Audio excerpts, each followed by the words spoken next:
As more and more begin to know, the status quo has got to go. They're bound to say yes to a man named Dr. No, a man who makes the establishment panic. Grassroots are growing way too wild, too organic.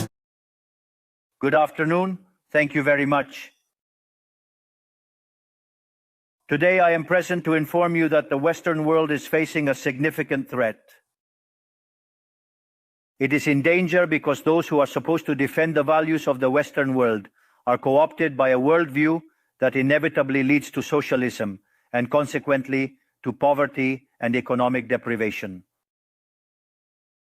Unfortunately, in recent decades, motivated by some well-intentioned desires to help others and others by the desire to belong to a privileged caste, the main leaders of the Western world have abandoned the model of freedom for different versions of what we call collectivism. We are here to tell you that collectivist experiments are never the solution to the problems that afflict the citizens of the world, but rather they are their cause. Trust me, there is no one better than us Argentines to provide testimony on these two issues. When we embraced freedom in 1860, in 35 years, we became the world's first dominant power. 35 years, we became the first world power. While when we embraced collectivism, over the past 100 years, we saw how our citizens began to systematically impoverish themselves until they fell to the 140th position in the world. 40 in the world. But before we can have this discussion, it would be important for us to first look at the data that supports why free market capitalism is not only a possible system to end world poverty, but also the only morally desirable system to achieve it. If we consider the history of economic progress, we can see how from year zero until around 1800, the world's per capita GDP remained practically constant throughout the reference period. If one looks at a chart of the evolution of economic growth throughout human history, one would be seeing a chart with the shape of a hockey stick, an exponential function that remained constant for 90% of the time and exponentially shoots up from the 19th century. The sole exception to this stagnant history was at the end of the 15th century with America's discovery. Except for this, from year zero to 1800, global per capita GDP remained stagnant without any significant changes. Now, not only did capitalism generate an explosion of wealth from the moment it was adopted as an economic system, but if one analyzes the data, what is observed is that growth has been accelerating throughout the entire period. During the entire period between year zero and 1800, the per capita GDP growth rate remained stable at around 0.02% annually, that is, practically without growth. From 19th century, with Industrial Revolution, growth rate reaches 0.66%. Given the current rate, it would require a time span of approximately 107 years to achieve a twofold increase in per capita GDP. In 1900-1950, growth rate rises to 1.66% annually. 150, growth rate rises to 1.36% annually. We no longer need 107 years to double per capita GDP, but 66.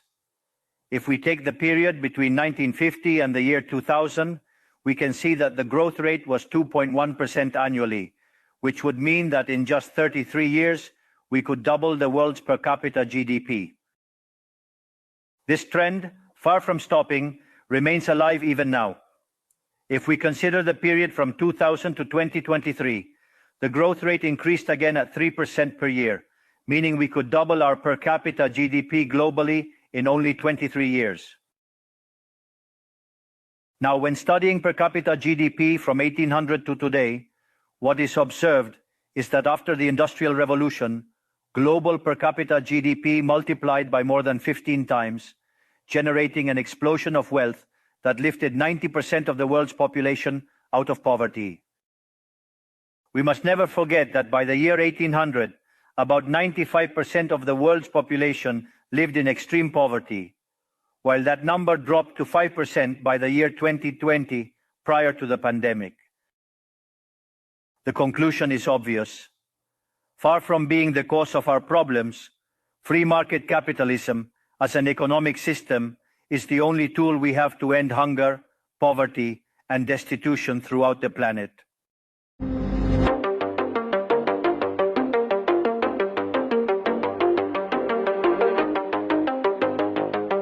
So on Saturday, Israeli Prime Minister Benjamin Netanyahu said that he told Secretary of State Antony Blinken that the brutal campaign in Gaza that has killed nearly 24,000 Palestinians is not only an Israeli war, but also an American one.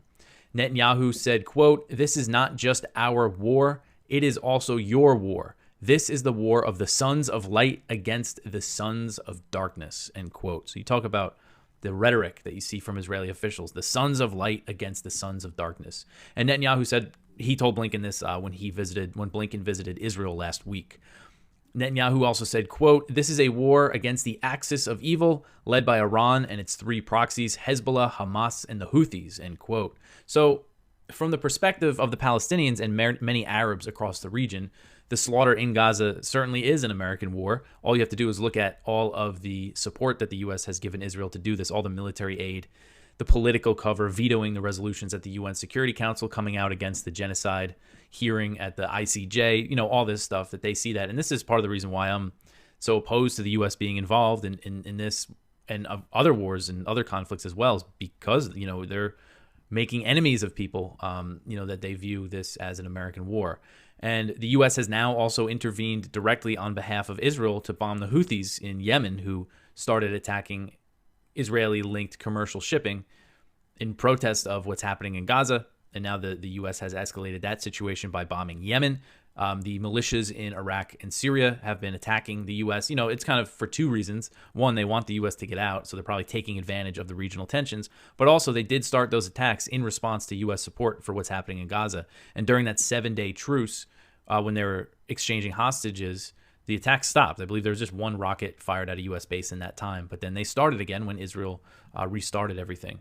Though U.S. officials have acknowledged to the New York Times that U.S. and British airstrikes launched across Houthi-controlled areas of Yemen did not significantly impact the Houthis' ability to launch attacks in the Red Sea. So the Pentagon said that the first wave of strikes that were launched early Friday morning, which I covered in the last show, targeted around 30 locations and destroyed 60 missile and drone sites.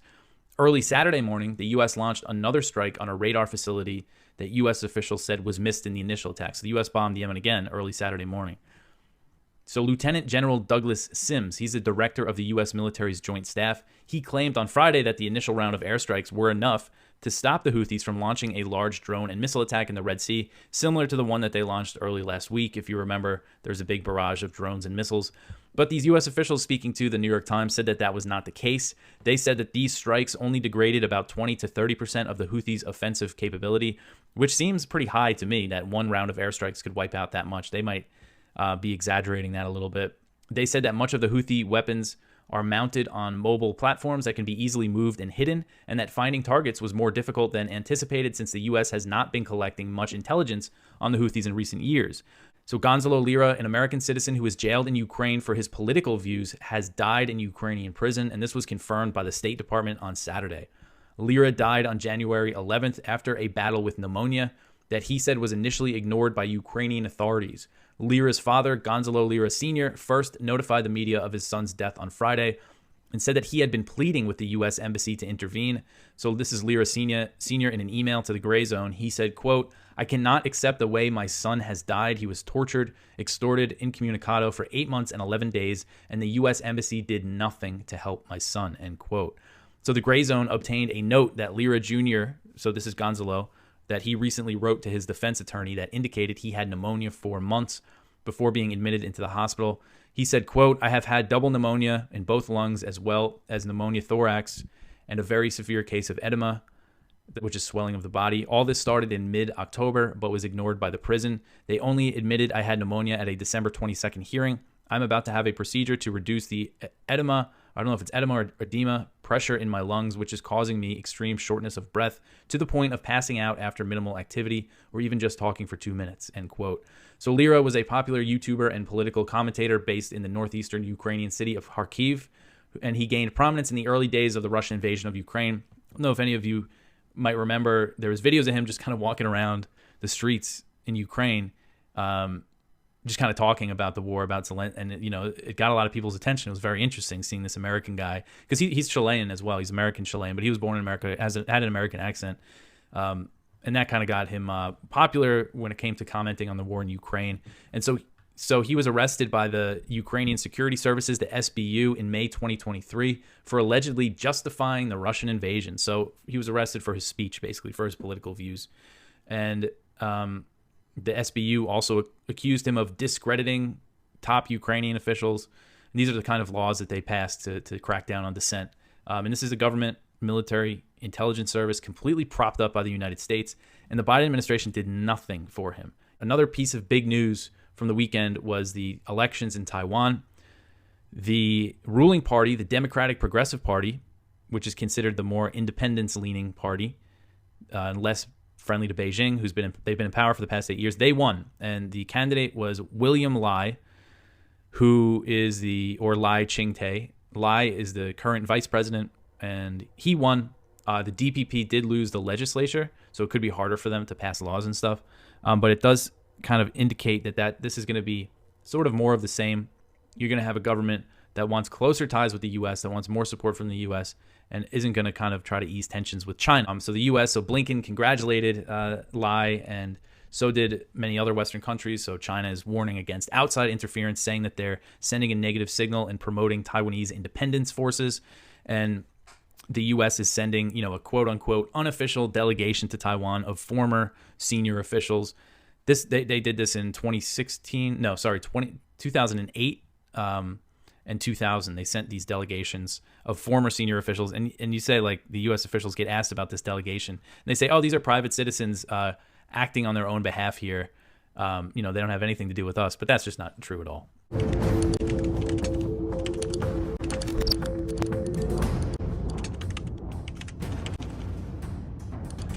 On this episode, I'm going to do my best to correct the record on one of the biggest lies we've been ever told about the Constitution and war powers. And it generally goes a little bit like this. Thomas Jefferson went to war or used military force with the Barbary States or pirates without a declaration of war from Congress. In fact, he didn't even need Congress. So presidents today don't need their authorization either. And both left and right have been happy to promote this lie for decades and decades. And with that, they claim things like, well, the president can do pretty much anything for short periods of time is one example. Or limited conflicts don't qualify as war. They don't rise to the level as war, so they could drop some bombs or do whatever. So the whole thing is moot anyways. Or Congress has absolutely no say whatsoever once hostilities get started. I'm going to do a brief timeline with receipts to show what went down, how Jefferson dealt with things, and you'll see that the mainstream lie is absolutely, well, just that, a lie. Jefferson talked about this in December of 1801 in his first annual message to Congress. And he points out that, we're at peace with everyone, and this is awesome, except for one situation. He said, to this state of general peace with which we have been blessed, only one exception exists, Tripoli. The least considerable of the Barbary States. Again, he just kind of points out that these people are not militarily strong. We can deal with them. I just need your approval to do that. I'll get to that in a moment. This is the least considerable of the Barbary States. They had come forward with demands unfounded either in right or in compact, and had permitted itself to denounce war on our failure to comply before a given day. The style of the demand admitted but one answer. Jefferson took a very strong, hard line on this, but again, you can take a hard line and follow the Constitution at the same time. He said, I sent a small squadron of frigates into the Mediterranean with assurances that the power of our sincere desire to remain in peace, but with orders to protect our commerce against the threatened attack. The measure was seasonable and salutary. The Bey had already declared war. So he finds out in all this time, they already declared war. We tried. They had already declared war. They sent cruisers out. 2 arrived at Gibraltar. Our commerce in the Mediterranean was blockaded, and that of the Atlantic in peril. So they were already blockading. They were going after ships. They were being very aggressive, demanding money. And Jefferson still went with this view. He noted that despite the attacks and the declaration of war against the United States, he was still, quote, unauthorized by the Constitution, without the sanction of Congress, to go beyond the line of defense. He said the vessel, again, this was Lieutenant Sterrett's vessel, the vessel, being disabled from committing further hostilities, was liberated with its crew. So you just remove its guns, and maybe it takes a long time to rearm it at that point, but basically saying this is the line of defense. But then what does he do? He asks Congress for permission to go further. He wanted to deal with this. He wanted to be able to go into the harbors. He wanted to be able to seize ships, whatever needed to be done to put an end to this. And he knew that even though they were being attacked, even though there was a declaration of war, according to his reading of the Constitution, according to Levi Lincoln, according to the temporary or the acting Secretary of the Navy, James Madison, Albert Gallatin, no one felt that they could actually just go into Tripoli and raid until Congress approved it. And here's how Jefferson requested it on December 8th, 1801. The legislature will doubtless consider whether, by authorizing measures of offense also, they will place our force on an equal footing with that of its adversaries. I communicate all material information on this subject, that in the exercise of this important function confided by the Constitution to the legislature exclusively, their judgment may form itself on a knowledge and consideration of every circumstances of weight. So TLDR, this is Jefferson saying, even though we've been attacked, even though they've declared war on us, we still, because we have not authorized anything beyond fighting them off at the strict line of defense, if you want me, if you agree with me, I think we need to go in there. But if you agree with me, because this is exclusively your decision to make, I'm going to go in and get it done. And that's exactly what they did. So this was December 8th, 1801. He asked for permission to go on the offense. And on February 6th, 1802, Congress gives him that permission. They passed a law called the Protection of the an Act for the Protection of the Commerce and Seamen of the United States against the Tripolitan cruisers, specifically authorizing him to deal with just that. Not whomever he decided might be a problem, but specifically against these cruisers, because this is who he told them that we were having problems with. And here from the legislation, this is February 6th, 1802. Again, this will be linked to in the show notes as well, so you can read it as well. It shall be lawful fully to equip, officer, man, and employ such of the armed vessels of the United States as may be judged requisite by the President of the United States for protecting effectually the commerce and seamen thereof on the Atlantic Ocean, the Mediterranean, and adjoining seas. Again, this is specifically directed towards Tripoli only.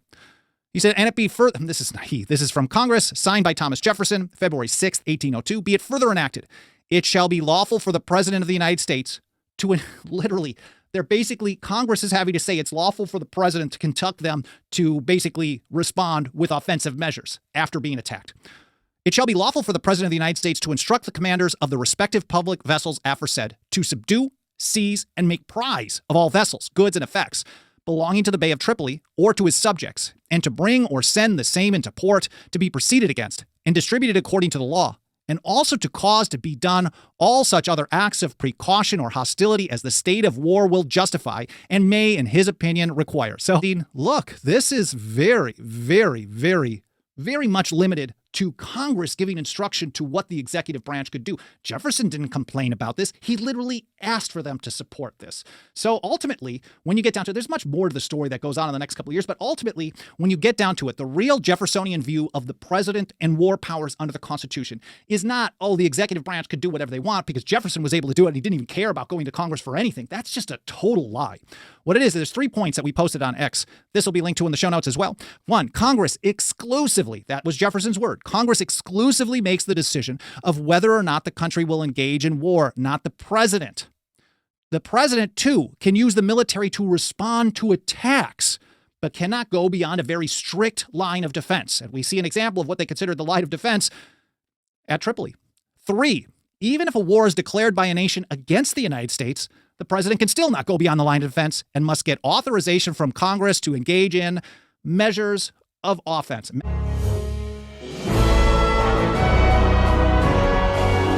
Well, we covered the war for a number of years. We covered it closely when the Saudis were attacking Yemen, and it was a horrible war. But you had, at the end of the day, the Saudis had the latest American equipment. They spent a fortune on it, yet they lost to this, quote, ragtag army, the Houthis. They lost. They sued for peace. There was a peace. So the idea that the Saudis could not defeat the Houthis now has been lost on the Biden administration because they have, I would argue, and many others have argued, they've fallen into a trap. They believe that they will de-escalate in the region by attacking the Houthis, when in fact many people argue that that's exactly what the Houthis wanted. They wanted the U.S. to attack. And here's a great article. Bernard at the Moon of Alabama has a great piece that I definitely recommend, moonofalabama.com. I took out a couple of excerpts where Bernard quoted, in this first quote, if you can put it up, this is from the New York Times, and I think it's making a very good argument. He said, analysts who study the Houthis, I'll go back one if you can, Analysts who studied the Houthis said that the American-led airstrikes could play into the group's agenda and might be unlikely to stop the group's attacks. Well, we'll follow up on that in a second. And this is a senior research official at the ARCA Group. This was not a miscalculation by the Houthis, said Hannah Porter, a senior researcher. This was their goal. They hope to see an expanded regional war, and they're eager to be on the front lines of this war.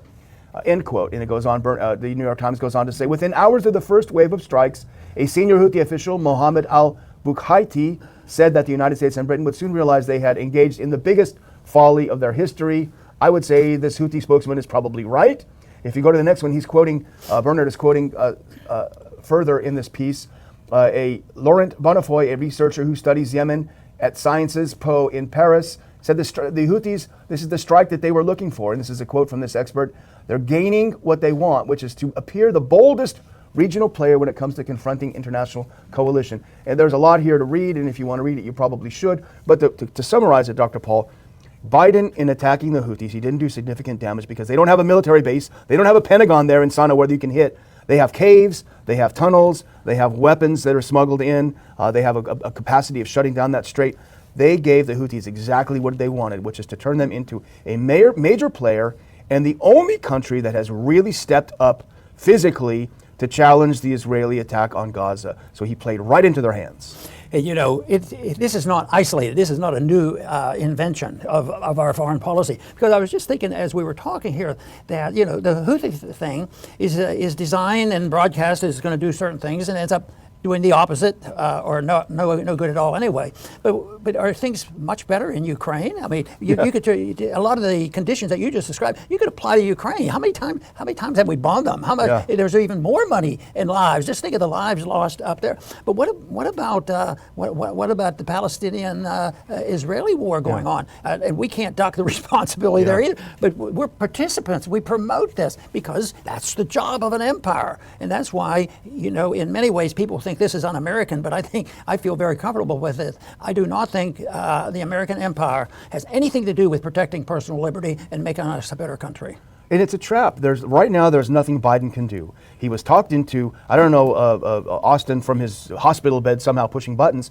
He was talked into, let's send some missiles over to the Houthis and let's bomb them and they'll back down. Well, they didn't back down against the Saudis. They're not going to back down. So there are two choices left for Biden. He can say, well, that didn't work, too bad, or he can escalate. And that's exactly what the Israelis want, of course, because and we'll talk about this later, they want to make this America's war, but it's also what the Houthis want. And I think it was in the Moon of Alabama article where Bernard pointed out that, after this peace with Saudi Arabia recently and this sort of a little bit of peace in the region, well, there was a little bit of a problem in Yemen because the Al-Ansar coalition that was running Yemen, I probably mispronounced that, but led by the Houthis, they were having a hard time delivering the goods. Their popularity was waning. People were frustrated. They've been through a bunch of war. Things weren't improving on the economy. They were getting more unpopular. Now all of a sudden, they were attacked by the biggest power on earth, and they withstood it. The popularity shot straight up.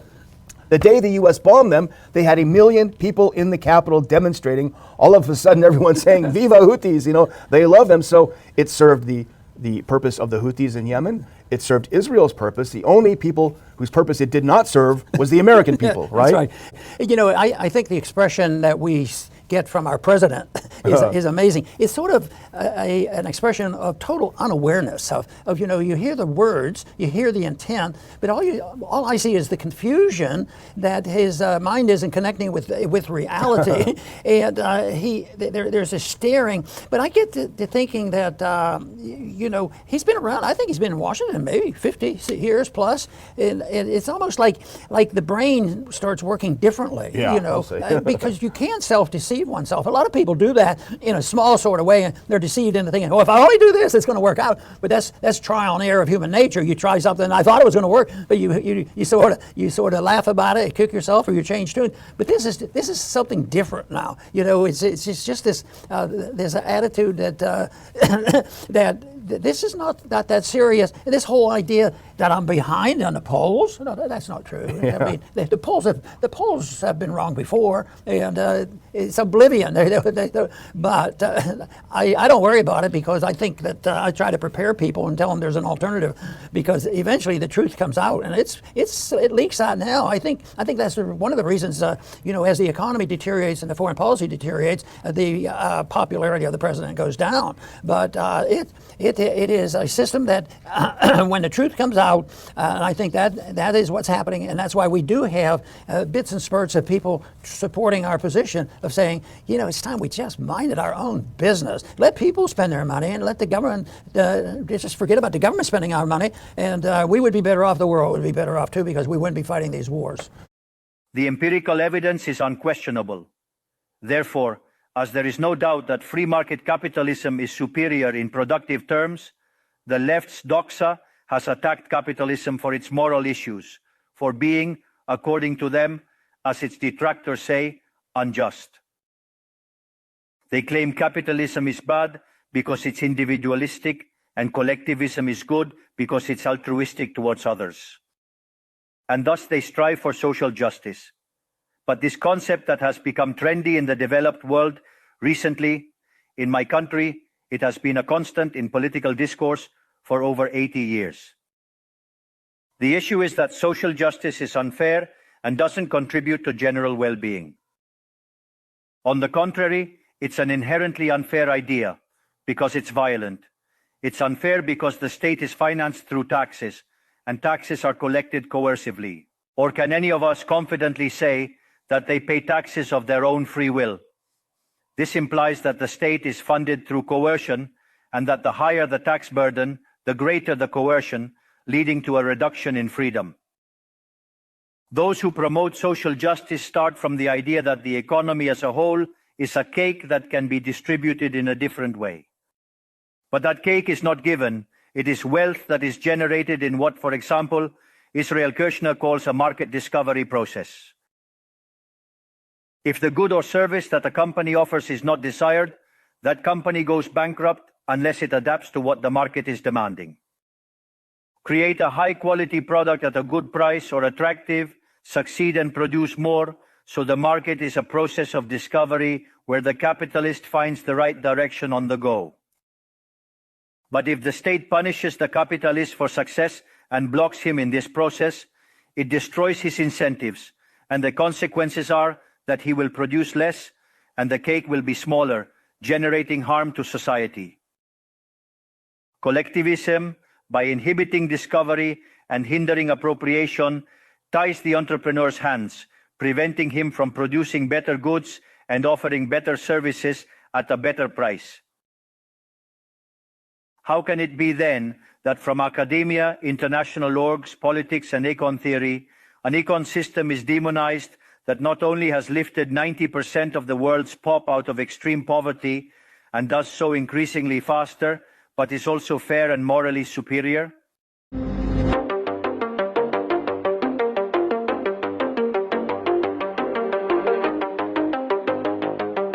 So Iran said on Monday night that its forces launched ballistic missile strikes in Iraq and Syria that targeted spy headquarters and the gathering of anti-Iranian terrorist groups. And this comes as regional tensions continue to soar. So Iran's Islamic Revolutionary Guard Corps, the IRGC, said the strikes in Syria targeted ISIS members who were involved in the recent bombing in Kerman, Iran, which killed 94 people. So that was the attack that targeted a commemoration ceremony for Qasem Soleimani, the Iranian general head of the Quds Force who was killed by the U.S. back in 2020. And ISIS took responsibility for that, so they said that they hit some ISIS members in Syria. I'm not sure exactly where the strikes were, but the ones in Iraq seem to be more substantial. They are claiming that they targeted espionage headquarters of Israel's Mossad spy agency, and this was in Iraqi Kurdistan's capital of Erbil in the northern part of Iraq. Multiple missile strikes were reported in Erbil near the U.S. consulate, but there's no indication right now that the facility was hit. When this story first broke, there was stuff all over Twitter that the U.S. consulate was hit by Iran. You know, that makes it seem that definitely worried people and myself, because if Iran and the U.S. Directly attack each other, that could mean a big war. But a U.S. official told ABC News, quote, "No U.S. facilities were impacted. We are not tracking damage to infrastructure or injuries at this time," end quote. So Iran did not specify why it targeted the alleged Mossad headquarters, but the strikes come about a month and a half after Israel killed a senior IRGC official in Syria. Basically, as far as I understand it, it was the IRGC's head officer in Syria. So that was a big deal that Israel killed him. And Iran has previously targeted the area in response to an Israeli attack. And Israeli assets and operatives are known to be in Iraqi Kurdistan. So the New Jersey National Guard is preparing to deploy 1,500 troops to Iraq and Syria amid a spate of attacks on U.S. bases in the two countries that started in mid-October over Biden's support for Israel. It's unclear if this deployment is part of a scheduled troop rotation or if they are being sent to reinforce the U.S. military presence in the region. I haven't seen anything. To me, I'm guessing this is a regular troop rotation and that they're not. I just haven't heard anything about the U.S. sending additional forces to Iraq and Syria. This was reported by CBS News. They just had this little short report speaking with some of these National Guard soldiers who were deploying. Didn't mention anything about all these attacks in Iraq and Syria. It's pretty unbelievable that that context was left out of the report. According to the Pentagon, U.S. troops in Iraq and Syria have come under at least 130 drone, rocket, and mortar attacks since October 17th, and the attacks have injured 69 American soldiers. An umbrella group of Shia militias that calls itself the Islamic Resistance of Iraq has taken credit for most of the attacks, and we've seen the U.S. launch airstrikes in response in eastern Syria and Iraq, and the Iraqi government is very unhappy and calling for an end to the U.S. presence. So they were actually asked about this report, and the Iraqi government denied that the U.S. was sending reinforcements. And Tahsin al-Kafali, who's a spokesman for the Iraqi Operations Command, says that Iraq does not need any foreign troops. That was his response when asked about this report. So the U.S. leads an international coalition in Iraq known as Operation Inherent Resolve that helps fight ISIS, although these days it's clear that the U.S. presence is about countering Iran, and they don't want to give up. They just don't want to give up the bases there in general. The U.S. military is still involved in anti-ISIS operations in Iraq. I linked to a report there from U.S. Central Command. They put out these monthly reports on their operations against ISIS, and this was the last one that I saw they posted. This was for the month of November, which said U.S. Central Command, along with coalition and other forces, conducted a total of 40 ISIS operations, resulting in 4 ISIS operatives killed and 33 detained. And that was in both Iraq and Syria. In Iraq, there was 24 partnered operations.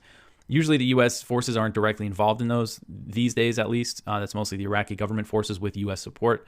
But I was talking to Scott Horton about this today, and we were talking about how a lot of people probably don't realize that the U.S. has been involved in military operations against ISIS still in Iraq and Syria. Last year in 2020, what year is it? In like the beginning of 2023, end of 2022, there was actually a lot of U.S. drone strikes in Syria against ISIS, a lot of raids targeting what they call ISIS leaders.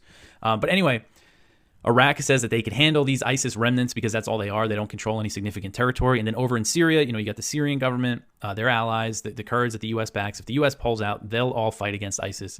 It's not like there's a chance of the caliphate being brought back or anything. If anything, ISIS is benefiting from the Shia militias firing at the U.S. because those are ISIS's enemies as well. They're benefiting from kind of this chaos. So this article is from Jason Ditz.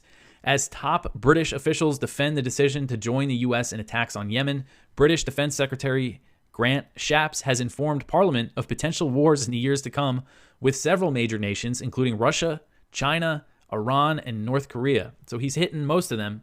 And he described the situation as a pre-war phase and cautioned that wars with one or more of these nations could break out within the next 5 years. Britain would, of course, be directly involved, and they would follow anything that the U.S. does. Probably, they'd go right along with the U.S. The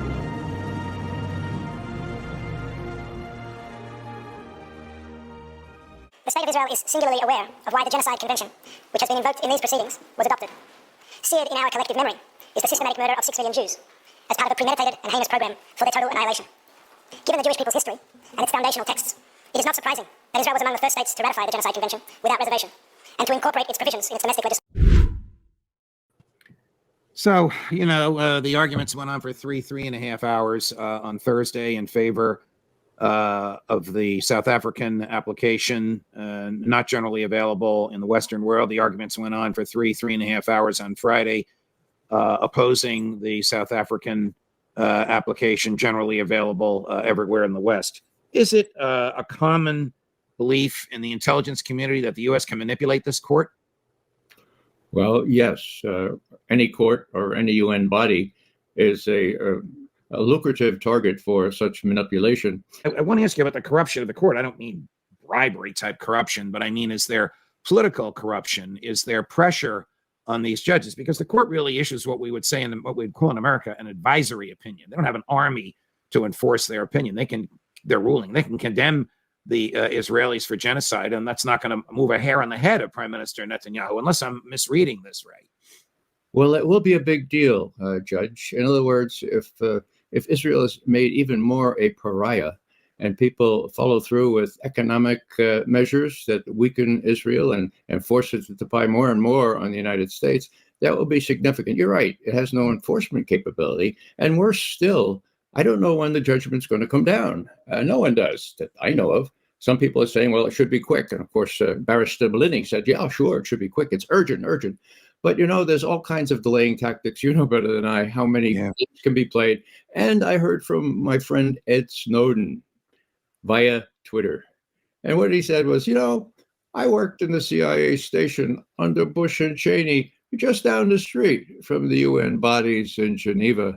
And any chance we got, we surged our capability against their communications and everything else. So, there's lots of room. I would be surprised, says Ed, if the U.S. station there, FBI, CIA, NSA, are not surging their capability against all people having to do with the International Court of Justice, even though they meet in The Hague, their headquarters is in Geneva. What would could the CIA or the NSA do mechanically to influence the outcome or impede the work of the court? Well, there are about 15 judges there, right? Right. How many of those have skeletons in their closet? How many of those would not reveal some of the things that could easily be found out by these specialists in the covert action part of the CIA and the very, very, very sophisticated measures that the NSA employs abroad? Now, that's all fair game in terms of what the U.S. law allows abroad. But when it impinges on an important case like this, it's really, really irredeemably bad. And that's exactly what they tried before the war in Iraq. Remember, they were trying to get the Security Council to approve this war in Iraq, and they couldn't do it. And so they surged their capability, the Brits and the United States, against all the members of the Security Council in that venue. And they still failed. But who knows how susceptible many of these judges would be. And I don't know, Judge, does it have to be unanimous? I don't know how this thing works with the International Court of Justice. No, it can be a vote of 8-7. Good. That's a good sign. Yeah, so the court has 13 justices, but in a case like this, each of the countries involved can add a justice. So the Israelis added an 87-year-old former Chief Justice of the Israeli Supreme Court, interestingly, a notorious opponent of Prime Minister Netanyahu, and the South Africans added a former justice of their Supreme Court. So 8-7 can do it. I think you're quite right, Ray, on both counts, that this will lend a lot of moral suasion throughout the world against the Israelis if the court rules that way. And if they make their ruling just on the basis of the arguments, it's not even a close call. On the other hand, if the intelligence community wants to threaten these judges subtly, sort of the way it does to members of Congress to keep increasing the budgets of the intelligence community, it certainly knows how to do so. Is Israel in the PR war its own worst enemy? Well, Judge, the first target for Israeli propaganda are Israeli citizens themselves, and they need precious little encouragement to be angry and to be ready and eager to wreak vengeance on the Hamas and all the Palestinians. Now, with respect to its position abroad, well, let's face it, the Israeli influence, the lobby influence on our media is appreciable. Now, you pointed out, I'll say it again. You want to talk about one-sided coverage? Well, Thursday session, nothing. Friday session, when the Israeli says what, everything. Now, hello, do you need more description for a one-sided coverage? So that's what we face in the United States. That now in the south of this world and elsewhere, of course, the Israelis are seen to be putting out this propaganda. But the places where it counts, like the United States, which is enabling, which is making this genocide possible, and most people think, well, Israelis really suffered on October. So didn't you see that Israeli case on Friday? And they will not have seen my Irish barrister favorite person on Thursday. I mean, it speaks for itself. You're listening to Part of the Problem on the Gas Digital Network. Obviously, I would have, for many reasons, I wanted Vivek Ramaswamy to have a good showing. I was rooting for him to have a good showing. I think that he was really the thing that I loved about Vivek's campaign was that there's this problem within there's a lot of problems within the kind of new conservative movement or the new right. But one of the major ones is that, and I'll kind of forgive them to some degree for this, because there is something about the fact that every awful Republican for my entire life has wrapped themselves in our language, in libertarian language. They do this with all of their worst policies. I mean, look, what was the name of the Iraq war? It was called Operation Iraqi Freedom. That's what they call it. They wrap all of their bullshit in libertarian language. And that is very damaging, because it's like, if you call the Iraq war Operation Iraqi Freedom, it tends to have this effect where people will be, if you bring up freedom, they're like, oh, I don't know, I'm associating that with this thing. And the Republicans for so many years have all talked about limited government and balanced budgets and things like this. And at this point, they've created a situation where those words just sound so empty and hollow. You almost roll your eyes at them. I mean, when Nikki Haley is up there talking about limited government or whatever, does anybody think that government is going to be limited under Nikki Haley? It's just something you roll your eyes at. And every Republican presidential administration increases the size and scope of government. And that kind of resulted in Donald Trump, when he came up, just being like, I'm not even talking about that anymore. Forget it. In fact, he ran on like, we're not going to cut any entitlements or, things like that. And so I loved that Vivek's campaign actually was connecting the America First, the MAGA movement with a drastic reduction in the size and scope of government, which is so necessary. It's like such a missing component to their thing. Because if you actually want to drain the swamp, the only way to do that is to drastically cut spending, which is what no Republicans ever do. They may cut some taxes for rich people. They'll do that occasionally, but they never cut spending. And that's the whole thing right there. That's the swamp. The swamp is government spending. Why do you think it is that there's more millionaires in Washington, D.C. and the suburbs around it than anywhere else in the world? Because they're, it's not because they're producing so much stuff there. It's not capitalism. It's not like, because, there's these great big factories where they're making all types of stuff that everyone else wants. It's because the politically connected people live there, and the federal government spends $6 trillion a year. So there's $6 trillion to dole out to politically connected people. And so I love that about Vivek's campaign, that he was bringing those issues up. And of course, he's done the show 4 times. And, so that kind of makes you go like, oh, that's cool that he wants to come and talk to us. He came and talked to a lot of different libertarians and were kind of courting us. But you got to live in reality. And the reality is it just didn't work. And so he dropped out, and he's supporting Trump. And I guess he's going to be speaking at a Trump rally tomorrow is what he was saying. So that's the latest update here. Big picture takeaway from that, and I don't mean to be, again, too dark, as you said, on this, but it is not, if we are worried about the rise of authoritarianism in this country, we are worried about potential rise of fascism in this country, if we're worried about our democracy falling to an authoritarian and potentially fascist form of government, the leader who is trying to do that is part of that equation. But people wanting that is a much bigger part of that equation. And the American electorate is made up of 2 major parties. One of those parties has been flirting with extremism on the ultra-right for a very long time. They've brought them in a way that they haven't been central to Republican electoral politics ever before, and I know because I've been studying this. But once you have radicalized one major party, so that those are the preferences of the people who adhere to your party, the leaders are interchangeable. And yes, Trumpism is sometimes what we call it. MAGA movement is probably a better way to do it, but there is an authoritarian movement inside Republican politics that isn't being bamboozled by Trump. They are pushing Trump to get more and more extreme, because the more extreme things he says, the more they adhere to it. And that is coming from a very large proportion of the American right that adheres to the Republican Party. And that's why this is a Republican Party problem more than it is the problem of one man and his leaders. It's just unbelievable. It's just unbelievable, man. And like Rachel Maddow, I think people should remember, is not a stupid person. She was once kind of smart. And she's just, but it's unbelievable how much Trump has made these people stupid. Like when you get, and I'm sure we've all experienced this in life, when you get too emotional and it makes you stupid. You know what I'm talking about? Like if you have a very emotional reaction to something, you're typically not being logical. You're not thinking things through. And it's unbelievable to watch her say this. First of all, like she's talking about the rise of authoritarianism. Like, what do these terms even mean? The rise of authoritarianism. Like, lady, our country was locked down and we all watched you cheer it on. So don't tell me you have this profound concern about the rise of authoritarianism. We've seen the most authoritarian policies debatably in our country's history, or at least like on the widest scale in our country's history. And you've loved it. Now, by the way, just to be clear here, it's like, this is why these words mean nothing to them. Look, even if you were going to, let's say, defend lockdowns, I'm just picking an example because it's the easiest example to pick. But let's say you were defending lockdowns in 2020. And you were saying, no, because COVID is such a, health emergency, we need lockdowns. Now, forget the fact that we know that the lockdowns didn't work and all of this stuff. But let's just say that was your position and you thought it was necessary to have lockdowns in order to slow the spread or flatten the curve or whatever. Then you, by definition, you are for authoritarianism. Now, you may think it's justified authoritarianism, but you're on the side of authoritarianism by definition. Like, that's what it is. And so for you to sit here and be like, we're concerned about the rise of authoritarianism. I mean, look at the country we live in.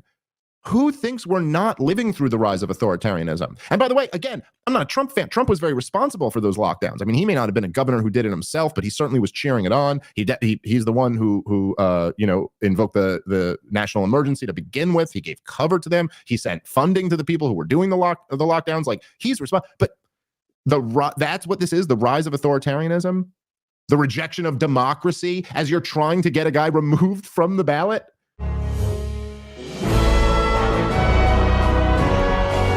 A little bit about the election yesterday. When you think about it, it wasn't a tremendous number of people, but it got a lot of attention and people watch it, and it is significant, and sometimes it's significant in a very negative way. And I keep complaining about this big struggle going on between left and right and the peaceful people and the warmongers. And we have to change things because the end of the world will come if we have the same president. And a lot of these arguments can be plausible. But I'll tell you, the long term, and even my feeling right now is, there was a definite winner last night. Trump did win, and there's a lot of momentum, and Trump is probably going to be the candidate, and probably there's a very good chance he'll be the next president. But if we're honest with ourselves, what really should the American people expect? Is this sort of like, good Lord, this is wonderful. Now we don't have to listen to Biden anymore, and we will have a change in policy. And that's where I come up short, because I'm afraid the Republicans don't have a good reputation. We know the good guys there, and there's a few, and even some Democrats will have to open up their minds on occasion and work with us. But when you come to describing, sound economic policy, sound monetary policy, balancing the budget, having a foreign policy of common sense, all these things, it's just not there. I would say this whole campaign where Iowa got a lot of attention, they didn't really talk about foreign policy the way we would like to have them talk. So it's something that puts me in a position where, I have very low expectations on this. But somebody said, what do you mean? Anybody is better than Biden. And I'm not so sure about that. Sometimes if you have an aggressive person, maybe changing a few things, but not changing the big things, maybe the ineptness of a president, maybe they'll slow up. But since the president's really not our president, and people pull the strings, it's still very dangerous. So it's healthy for the nation to get a different president. But I'm still very cautious in saying, boy, this is really a big deal, and this is going to be very helpful. Because when I think of the last administration before Biden, we were using and Trump does support sanctions, but the Democrats and most Republicans support that. They don't even talk about or challenge, the power of the Fed to manipulate interest rates and manage the economy, which is really the big problem. Is you wouldn't have all this runaway spending if you didn't have the Fed. And we have we have a notion, and there will be a difference in foreign policy about who's really defending our presence around the world, who will be the strongest in defending America. And that can backfire because, the way you do it with diplomatic relationships and working out things, or do you do it by, just shouting and threatening and saying, if you don't go our way, we're going to put sanctions on you. We might even bomb you. Like right now, what we're doing is we're over in the Middle East bombing certain countries. Some people, including myself, have thought, well, maybe that war will be toned down in Syria and Iraq. No, it's a hot spot of the world right now. And we have a confrontation with Iran, but I never did hear very much discussion on this. So, Daniel, I think that I cautiously say there's hope for a beneficial change. But right now, I would say the momentum is in the direction of the American people feeling better with anybody who would defend the empire because they made it an issue of patriotism. Yeah, I think the other thing, speaking of principles, Dr. Paul, the other takeaway for me is the departure of Vivek Ramaswamy. Now, we didn't agree with everything he said. We had him on the show a couple times. We met him in D.C. He spent $30 million of his own dollars on this campaign. He worked himself to the bone. He took on the mainstream media. He exposed the corruption of the mainstream media and the political process. Again, as disappointed as I was with some of his positions, and he's now trending on Twitter X right now, I think a big takeaway is, in a way, a star is born. I think he has an enormous amount to offer to the American political scene right now. I think he was the only one speaking intelligently about these issues. And I, for one, I do hope he sticks around because I think he's a very interesting and energetic 38 years old. And he took on all of these people. He bowed out graciously when he did not get the result he was hoping for in Iowa. He didn't blame anyone. He endorsed Trump and bowed out gracefully. I do think he has a future. I don't know how you feel about it, Dr. Paul. Well, I think it's very interesting, and you're absolutely right. He's the one that has come the closest. And that's right. We wanted and was quite willing to talk to him, but he approached us. That to me is a real compliment for our program because we know how much moderation we have and influence. We have a small program, but it's interesting that he looked to one that he said is telling the truth. And I doubt if he's the kind that's going to walk away and be despondent and discouraged. Because some people think in a race like that, some of those that have dropped out already, they're done. They've had their chance and it's all over with. But in another way, and you alluded to it, Daniel, that this might not be that he's finished. He's just beginning. He's young. He's talent. He's willing to spend his own money, and he had a lot of basic principles. So I look forward to wonder what he's going to do next. Yeah. Well, speaking of, I'm sorry. One thing is, not be able to walk away from it. Yeah, I hope not. Well, you mentioned as we began that there has not been a lot of debate on foreign policy, and I think that's the case. Nikki Haley and Ron DeSantis are both neocons in their foreign policy, and they've been very aggressive. But there are things happening, and we both noticed this morning on Antiwar.com that just as bombs are flying in the Middle East, well, the New Jersey National Guard is going to send 1,500 troops to Iraq and Syria. So that's an occupation force. To me, it looks like they're sending some sitting ducks over there. Yeah, so the goals for the empire exist forever, and I think how they win that is how they get people to go along with war because they always use the patriotism statement. If you're not for the war and you're not for the troops going over there and dying for needless causes, then you're unpatriotic. You don't like America, and we've talked about that a whole lot. But that's the thing that has to be overcome. And eventually, though, I think people will decide enough is enough, and that's when the country has admitted its bankruptcy. And quite frankly, I think we're getting very close to that point. Thanks to capitalism, the world is currently in its best moment.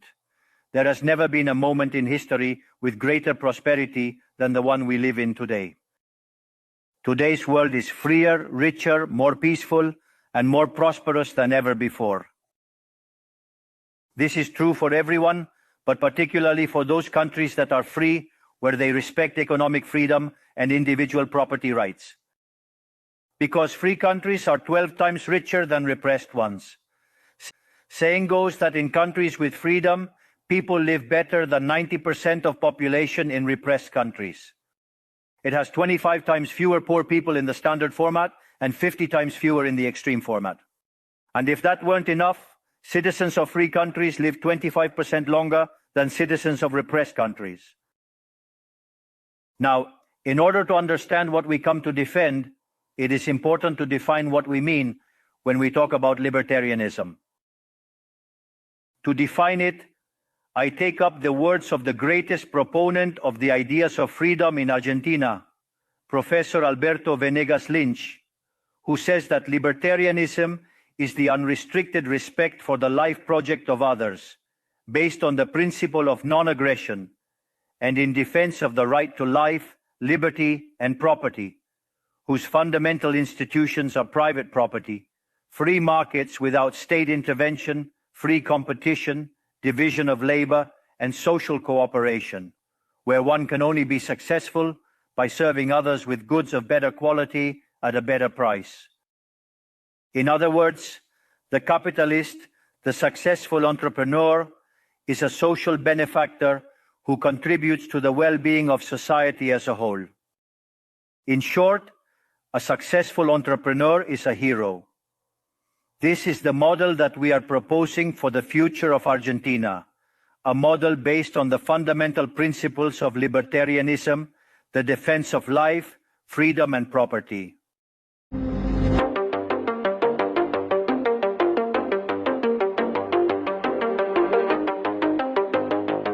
So the Senate on Tuesday night voted down a resolution introduced by Senator Bernie Sanders that would have frozen U.S. military aid to Israel if the State Department failed to produce a report on whether Israel was committing human rights violations in Gaza.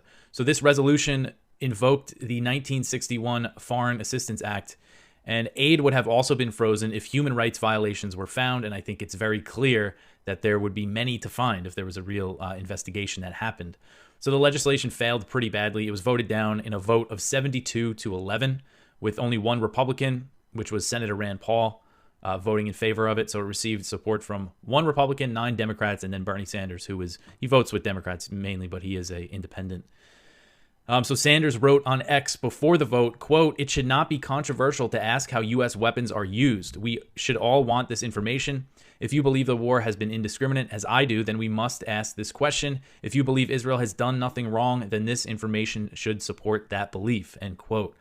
During a speech on the Senate floor last week, Sanders said that due to the, quote, "scale of the destruction and the extensive use of U.S. arms in this campaign, including thousands of massive 2,000-pound bombs, Congress must act to conduct real oversight," end quote. And many of the Republicans who are all about oversight for the aid to Ukraine, for the money going to Ukraine, for all the weapons being poured into that war, none of them except for Rand Paul came out in support of this. And what the U.S. is doing, how the U.S. is supporting Israel, it's much less transparent than what's going on in Ukraine. Now, there's no oversight once the weapons get to Ukraine, but the Pentagon releases these detailed lists of all the weapons that they're sending. They're not doing that for Israel. We don't really know the extent of this, don't know how they're paying for all this. The U.S. gives Israel $3.8 billion each year in military aid, but they seem to be dipping into lots of other funds for this. That's not clear, but nobody seems to care. So this is really the first bill that was voted on that sought to kind of rein in what's happening here, that sought to kind of, conduct some oversight of the U.S. support for this mass slaughter of Palestinians. So the White House, of course, came out against the resolution ahead of the vote as it supports unconditional aid to Israel, despite the massive civilian death toll. John Kirby, the National Security Council spokesman, he said, quote, "We do not believe that this resolution is the right vehicle to address these issues," end quote. And he doesn't think anything is the right vehicle. He does not want to address these issues. Kirby has shrugged off, the massive civilian death toll throughout the war. He's been kind of the main White House propagandist on this war, kind of the face of it, when they have the White House press conferences. The U.S. military said on Tuesday that it launched more strikes against the Houthis in Yemen as tensions in the region continue to escalate. U.S. Central Command claimed that it hit Houthi anti-ship missiles. CENTCOM said, quote, "At approximately 4:15 a.m. Sanaa time, U.S. forces struck and destroyed 4 Houthi anti-ship ballistic missiles prepared to launch from Houthi-controlled areas of Yemen," end quote. But later in the day, the Houthis were able to target a Greek-owned ship in the Red Sea, despite the U.S. strikes. So it just goes to show how, the U.S. is not going to be able to prevent the Houthis from hitting ships in the Red Sea and in the Gulf of Aden. CENTCOM said that this vessel, the Zographia, reported that they were struck, but they continued their transit and no injuries were reported, so they were able to move on. So the Houthis, officially known as Ansar Allah, took credit for the attack and said that the Zographia was bound for Israel.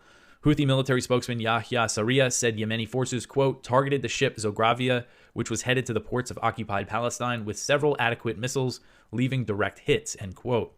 So the Houthis have made clear they will not stop attacks on Israeli-linked commercial shipping until the U.S.-backed slaughter in Gaza ends.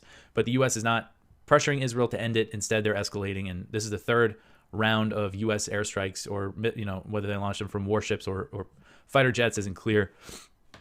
But this is the third time the U.S. bombed Yemen since Friday, when the U.S. and the U.K. hit a bunch of targets across Yemen.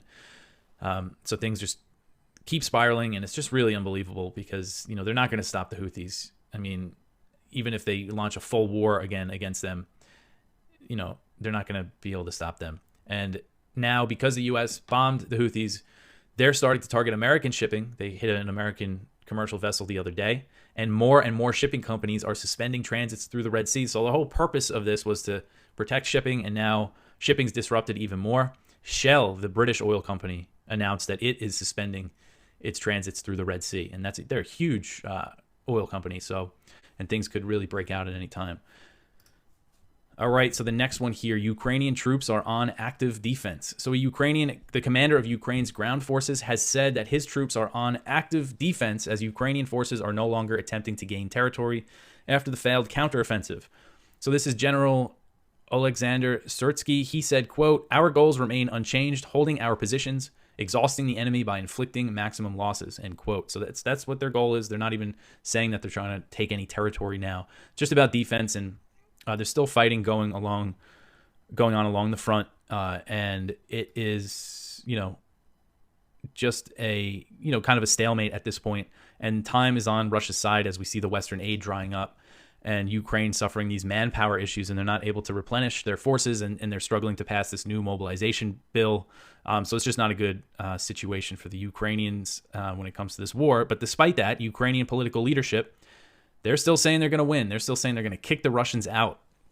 The defense minister, Rustem Umerov, said on Sunday that Kiev has not given up on its goal to restore the 1991 borders. And that means kicking Russia out of all of the territory that it captured since February 2022, and also kicking them out of Crimea, which Russia has controlled and governed since 2014, which is just completely unrealistic. But that's still what the political leadership is saying. They seem determined to keep this war going. And when you talk about Zelensky's political survival, if he has to negotiate a deal where he hands over all this territory to Russia, his political career is going to be over after that. Here's Gerald Salenti with today's trends in the news. Here's your cover. U.S. drowning in debt. The nation is sinking. That's right. All the facts are there. It's only $34 trillion of debt. Credit card debt, it's only $1.1 trillion. People are going broke. Don't worry about it. Think about it. $34 trillion in debt. You got to be a stupid piece of shit to believe that they're ever going to fucking pay off this debt. We are on the verge of an economic crisis, the likes of which have never been seen in the history of the world, part one or part two. Again, the death of the dollar is coming. They're going to be lowering interest rates. That's the big bet. The markets today took a hit. Gold prices went down a bit. Oil's still a little soft. This is only temporary. You can't forecast where things are going to go because everything is so fucking rigged. This is from your economic update in this week's Trends Journal. This is just part of it. Pick a country, take a trip around the world. By the hard facts and indisputable data across the socioeconomic and geopolitical spectrum, it's a freak show run by political freaks. Who's your favorite little fucking freak? Who do you bow down and suck up to? Oh, I like Biden. I like Trump. I like Sundak over there in England. Worthless piece of shit Olaf Scholz over there in Germany. A little Gatson Macron. A little fucking dick with a fake fucking hair and a bad fucking attitude. It's a freak show. On the geopolitical side of destruction, for decades we have been detailing the ongoing wars and social unrest sweeping the planet. On the economic front, it's one big scam. with the bigs in full control of national economies. Just look at CNBC headline news of the day. Quote, Davos live updates. Ukraine's Zelensky meets with Jamie Dimon and other major investors. Investors. How about a fucking crime syndicate? Why? Jamie Dimon at JP Morgan Chase, whose bank admitted to 5 separate felony counts brought by the U.S. Department of Justice, and being a top member of the bankster crime syndicate, as Wall Street on Parade noted, regulators took no action to remove the board of directors or Jamie Dimon after being convicted of 5 felonies. It's a crime syndicate and they're in charge. Grow the fuck up. It's prosecution for the fullest of we the little people of Slavelandia, but the murderers, they're right out in front of your eyes. The little Georgie Bush with a fucking dick smaller than that. Fake war with penis Cheney. I got to be proper. I can't call him Dick. Oh, this moronic little girl that everybody talks about. Liz Cheney, loser Cheney, nothing Cheney. Lying us into the fucking Iraq war where we spend trillions of dollars of our tax money. Keep working, you plantation workers. So we get Saddam Hussein because he's making them weapons of mass destruction. All right? That's what's running the earth. Clowns. Arrogant, murderous fucking clowns. We even have the link of it, where he's playing the piano. So, what is the number one priority of Davos elites? Quote, this is our quote, i.e. the richest, most authoritarian, most arrogant people that control the planet Earth. This is from Davos. Mind control. That's our line. This is from Davos. Severity score. Misinformation and disinformation ranks first. 1% persistent false information, deliberate or otherwise, widely spreads toward media networks, shifting public opinion. You ready? In a significant way towards distrust in facts and authority. Authority? What, some fucking bastard or bitch that tells me what to do? Authority? Like the little cocksucker, motherfucking father fucking Fauci who made up the shit to wear masks sales 6 feet apart? All that fucking authority? That's Davos. That's in charge. The bigs control everything. And we go on about it. So get ready for Off With Their Heads 2.0. That's just part of your Trends Journal. I'm not going to go into more of the economic update. But this is serious. Because none of this fucking shit's going to make any difference because World War III, one of our top trends for 2024, is World War III. But again, it's far too early to predict what's going to happen 10 months from now because we may be annihilated in World War III or it may be ramping up to that. So there's a lot of wild cards. Nobody could call this game. Nobody could call the economic game. Nobody could call any of the game because of what's going on. So CNN, the Biden administration, is expected to designate the Houthis as an especially designated global terrorist entity amid continued attacks by the Yemen-based militia. This is the Houthis that the United States tried to overthrow with that little scumbag, that arrogant little fuck who's our Secretary of State. I think he was under the desk Secretary of State under Obama, the Nobel Peace Prize, piece of crap prize winner who supported the Ukraine war, the Houthi war, the Yemen war, with Saudi Arabia. And Blinken went over there to help give, quote, intelligence. And the United States is refueling the jets from Saudi Arabia so they could bomb the fucking shit out of and kill some 400,000 Yemenis. Yeah. So now they're a terrorist group, not the United States, who slaughters people all over the world. Oh, and I love the line, the Iran-backed Houthis. Huh. How about the American-backed IDF? No, you can't say that.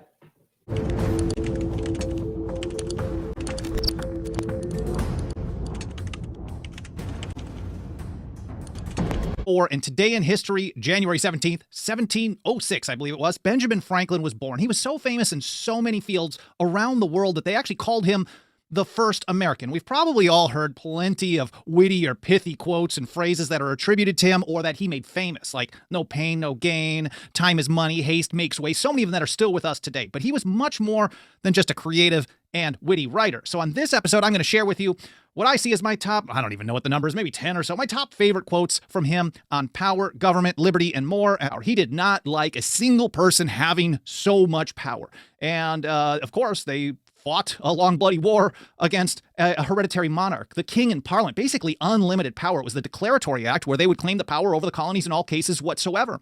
And so he was concerned about the executive branch being proposed at the Philadelphia Convention. I don't think he was ever convinced to like the form that it took. And here's how he put it on June 4th, 1787.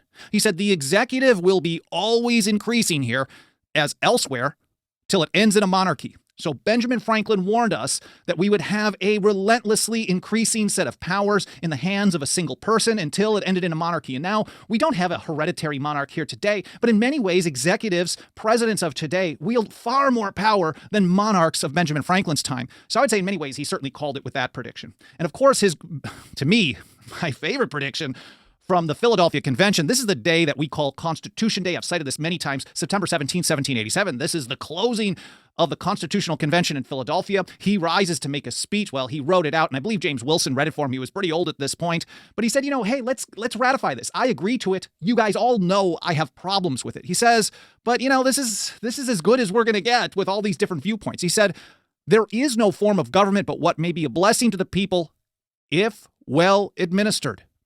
So if you have good people in office doing the right thing, you're going to get good results. But he didn't expect that to last for long. Of course, everyone knew who the first president was going to be, George Washington, and whether you love him or hate him, everyone was pretty much on board with this has got to be the guy.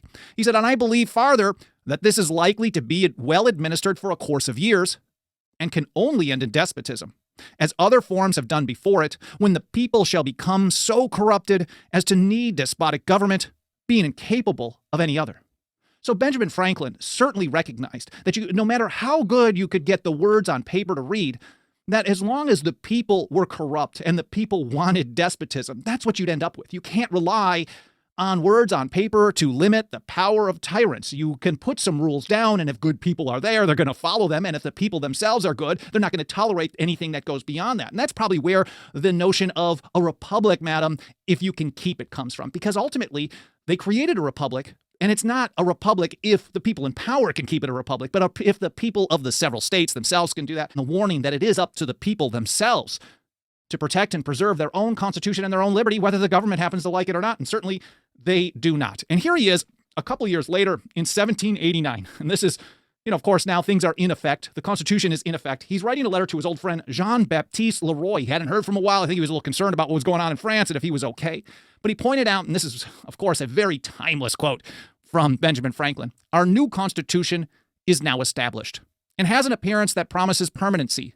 But in this world, nothing can be said to be certain except death and taxes. We've all heard that phrase. Unfortunately, Benjamin Franklin passed away just months later, so that was a pretty timely one as well. So nothing can be said to be certain except death and taxes. He says, as all history informs us, this is again at the Philadelphia Convention, June 2nd, 1787. As all history informs us, there has been in every state and kingdom a constant kind of warfare between the governing and the governed. Again, a student of history, he recognized, of course, Benjamin Franklin, despite all of his success, he was a self-made man. And I think he was kind of a champion, especially amongst a lot of the more aristocratic type Federalists. He was certainly a Federalist, but he was more of a champion of the average person in many ways. And this is, I think, a recognition that people with power were always basically, this is just something we've seen all through history. The existence of government has proven this, if you're being honest. But he recognized that in all history, every country, all the time, everywhere, there was always some kind of a warfare, even if it wasn't outright, between the people, the rulers, and the governed themselves. And he noted this in 1779. This was a big issue here. And at one point, the British actually even counterfeited notes to actually cause economic strife in the colonies during the conflict as well. But he said the depreciation of the American paper is solely owing to the excessive quantities. The only reason that people were losing purchasing power was because there was an excessive amount of printing of money. That's Benjamin Franklin to Dumas in 1779. And here's a letter to Jane Meacom in November of 1773. He said, in my own private concerns with mankind, I have observed that to kick a little when under imposition has a good effect. A little sturdiness when superiors are much in the wrong sometimes occasions consideration. And there is truth in the old Italian saying, it's an old Italian proverb from the late 16th century. He said that if you make yourself a sheep, the wolves will eat you. There's a lot of sheep. We are literally surrounded by sheep, and the wolves have been feasting for generations, especially when it comes to usurpations of power and violations of the Constitution, violations or attacks on your liberty. Make yourselves a sheep, and the wolves will eat you. Here he is with another one. Of course, what do you do to deal with people in power?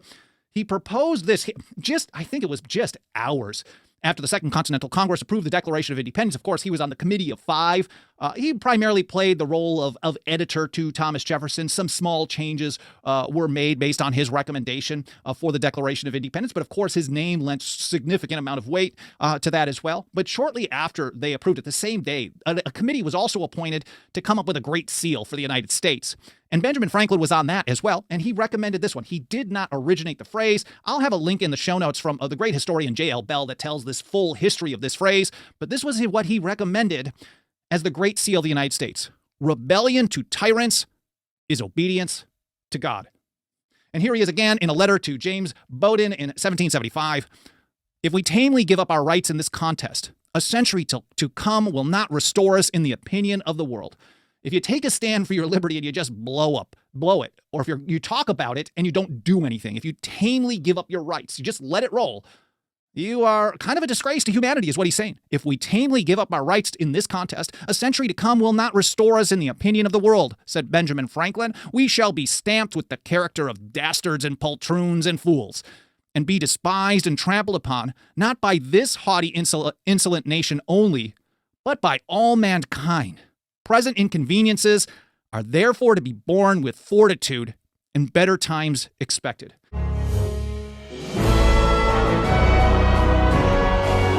We watch the elections because we have to keep up, and then we make our comments, and we're free to do that.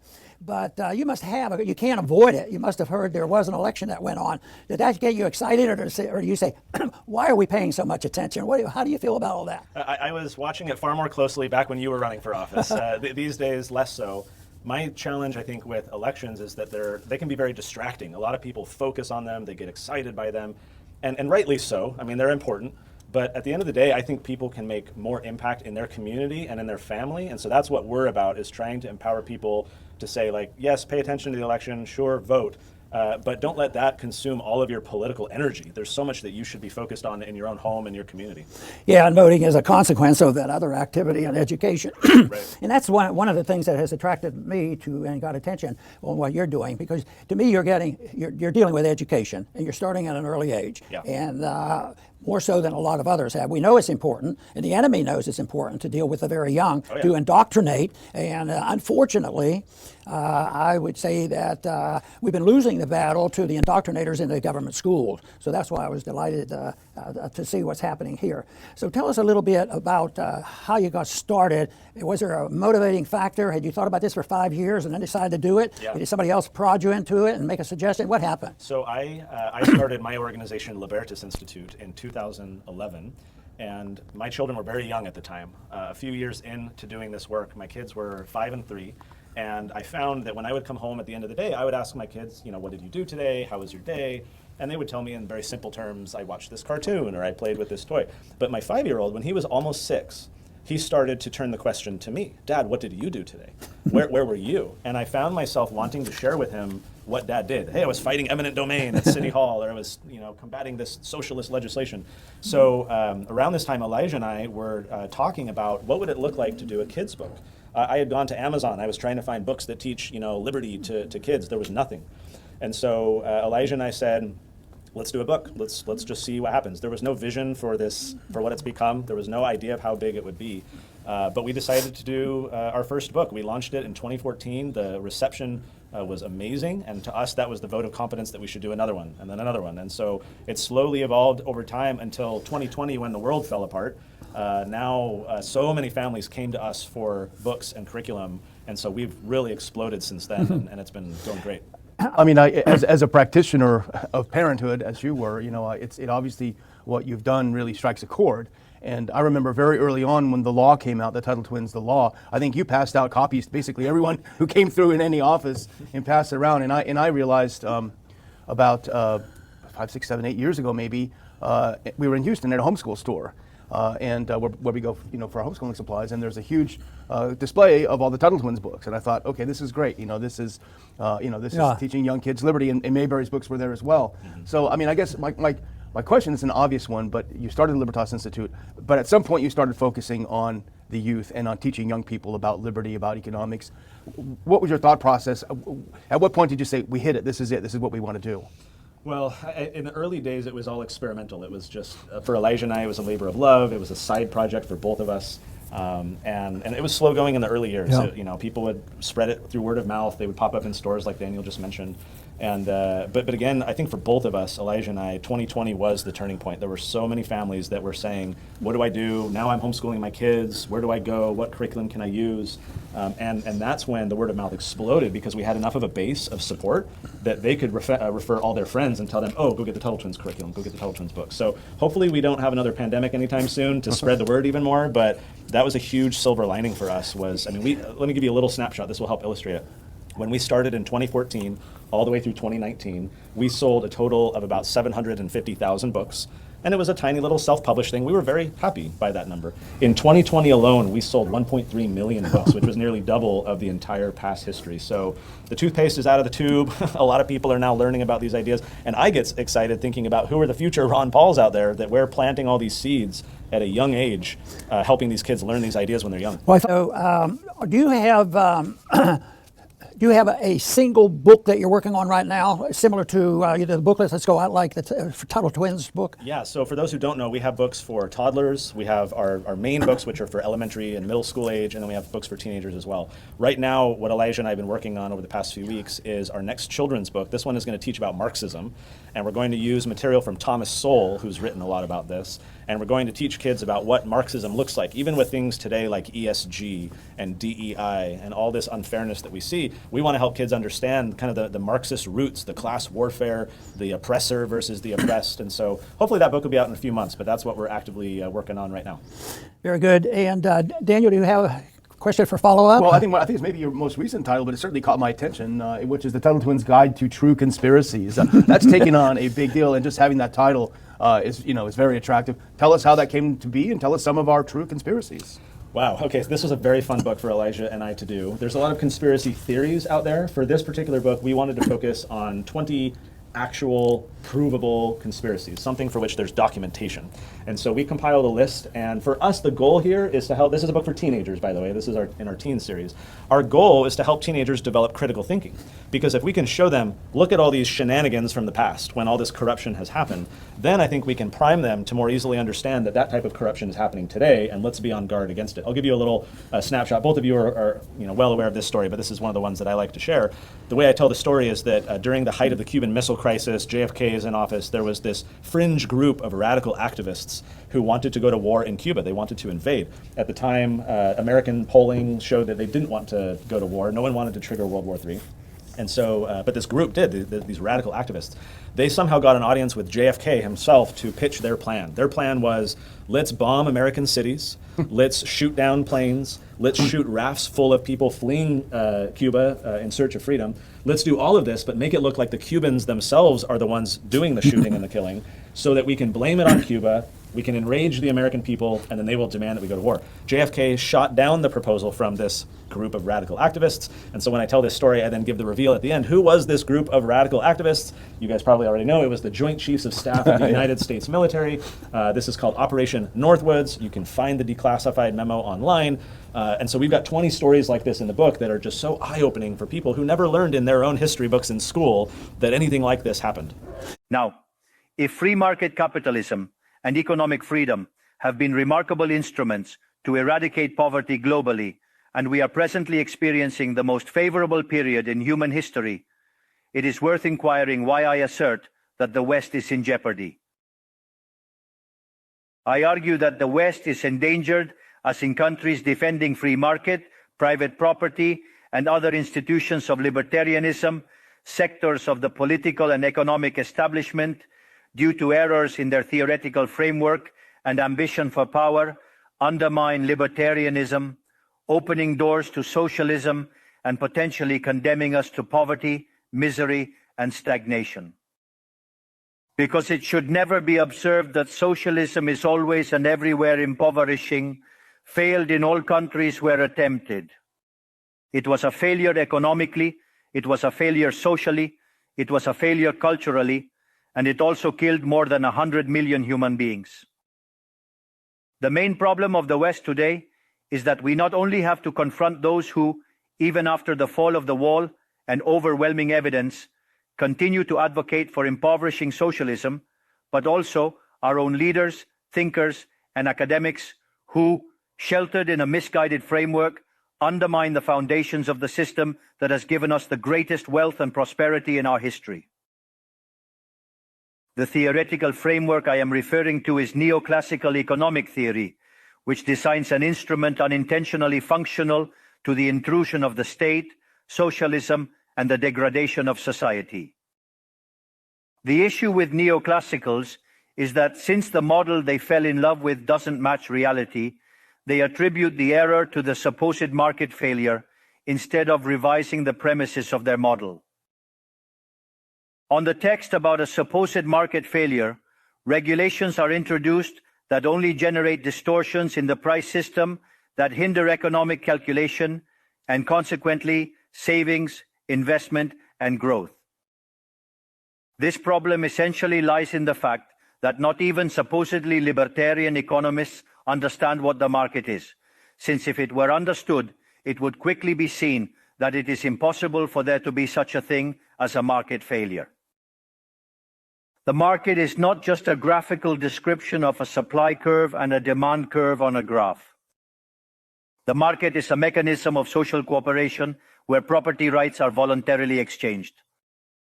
Thus, considering this definition, discussing market failure is a contradiction in terms. There is no market failure. If transactions are voluntary, the only situation in which there can be a market failure is if there is coercion present. And the only one with the ability to coerce in a generalized manner is the state that possesses the monopoly of violence. Consequently, if someone considers that there is a market failure, I would recommend that they check if there is state intervention in the middle. If no state intervention found, suggest reanalyzing, as it is definitely wrong. Late last week, President Biden started a new U.S. war on the tiny country of Yemen. U.S. warships and fighter jets launched more than 100 missiles at the country in a massive escalation that the administration bizarrely claimed would de-escalate tensions in the Red Sea. Taking the U.S. to war without a congressional declaration of war is a grave crime against the Constitution. Not only did Biden show no interest in coming to Congress for a war declaration, he didn't even ask for authorization. Together with Washington's reliable junior partner in war, the UK, Biden attacked Yemen. It seems the U.S. administration consulted more with the UK government than with the U.S. Congress on the attacks. But that's not really the worst part. Far from taking action against this illegal war by an out-of-control president, Congress as a body couldn't even see fit to criticize the administration. On the contrary, congressional leadership in both bodies actually applauded President Biden for brazenly violating U.S. law. House Speaker Mike Johnson not only praised the illegal move, he urged the president to go further and confront Iran. He said, "This action by the U.S. and British forces is long overdue, and we must hope these operations indicate a true shift in the Biden administration's approach to Iran and its proxies that are engaging in such evil and wreaking such havoc." To their credit, several members of Biden's own party joined with a handful of Republican colleagues to denounce a U.S. president taking the country to war without the authority to do so. California Rep. Kahana was one of the first Democrats to criticize Biden's war-making, stating, "The president's strikes in Yemen are unconstitutional. For over a month, he consulted an international coalition to plan them, but never came to Congress to seek authorization as required by Article 1 of the Constitution." The framers of the Constitution gave war-making powers to Congress because they understood that leaving such power in the hands of one person was a recipe for disaster. The role of the president is to make the case for a war declaration. Congress deliberates and either authorizes or refuses the proposed action. Washington has obviously not learned the lessons of Afghanistan, Iraq, Syria, and all the other failed U.S. interventions over the past 20 years. Why do we keep losing wars? Because we do not go into wars according to the U.S. Constitution. This war will be no different. The Houthis in Yemen withstood years of attacks from the Saudis using the latest U.S. weaponry and came out on top.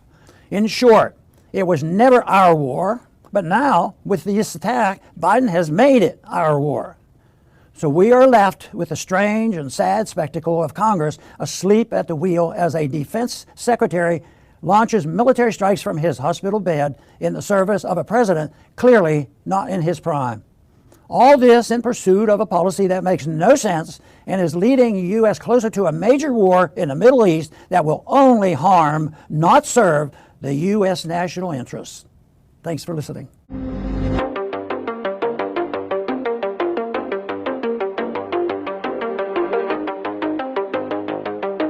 So the U.S. launched another round of missile strikes against the Houthis in Yemen, marking the fourth time the U.S. has bombed the country since last Friday. So within a week, the U.S. has bombed Yemen 4 times now. U.S. officials told AP that the strikes were launched from U.S. Navy warships and submarines, and the attack came after the Houthis, who are officially known as Ansar Allah, struck a U.S.-owned cargo ship with a drone in the Gulf of Aden.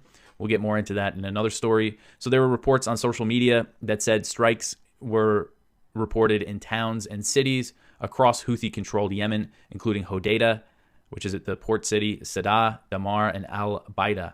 So the Houthis control the capital, Sana'a, and territory where about 70 to 80% of Yemen's population lives. I know I make that point a lot, but I think it's important to drive home.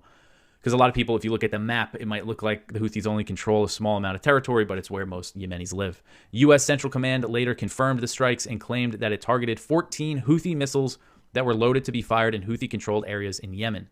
The U.S. strikes in Yemen have significantly escalated the situation in the region as the Houthis have expanded the scope of their targets to American commercial shipping. The Houthis have shown no sign of backing down in the face of the U.S. military and have repeatedly stated that they won't stop targeting the Israel-linked commercial shipping until the slaughter in Gaza ends. And President Biden has actually come under what I think is significant criticism from some members of Congress about these strikes in Yemen, saying they were unauthorized, unconstitutional, but that hasn't stopped him from continuing to bomb the country. So Israeli Prime Minister Benjamin Netanyahu has said Israel's brutal campaign in Gaza could continue into 2025. And this is according to a report from Israeli TV. So we didn't, there's no video or anything of Netanyahu saying this himself directly. This is based on an Israeli media report. And he said this during a meeting with local council chiefs from communities near the Gaza border. He told them that Israel's current assessment is that the operations in Gaza will continue into next year. Before the new year, if you remember, an Israeli military spokesman said Israeli forces would be fighting in Gaza for the entire year of 2024, and the Israeli slaughter has already killed over 24,000 Palestinians. I believe it's about 70% women and children, and more than 60,000 have been wounded in just over 3 months. Many more are expected to die of starvation and disease caused by the brutal siege, unless there's an immediate ceasefire and a major humanitarian relief effort. So Netanyahu, of course, has the incentive to keep this thing going for as long as possible due to his political he's in trouble politically. The Israelis want him out once this is over. And some U.S. officials are actually worried that Netanyahu might see provoking a major war in Lebanon as key to his political survival. In a speech at the World Economic Forum, Ukrainian President Volodymyr Zelensky reiterated his opposition to a ceasefire with Russia and pushed his peace formula, which involves several unrealistic demands to end the war. So Zelensky's plan, I haven't talked about this in a while, but this is still what he's pushing. It requires a full Russian withdrawal from the territory that it captured since February 2022. It involves Russia giving up Crimea, war crimes tribunals, and Russia paying reparations to Ukraine. So all that has to happen for this peace deal, so-called peace deal. And Kiev has no chance at implementing any of this since the counteroffensive has failed and now Ukraine's forces are focused on defense and facing manpower shortages. Western aid is drying up. He's just not in any position to be putting something like this out there.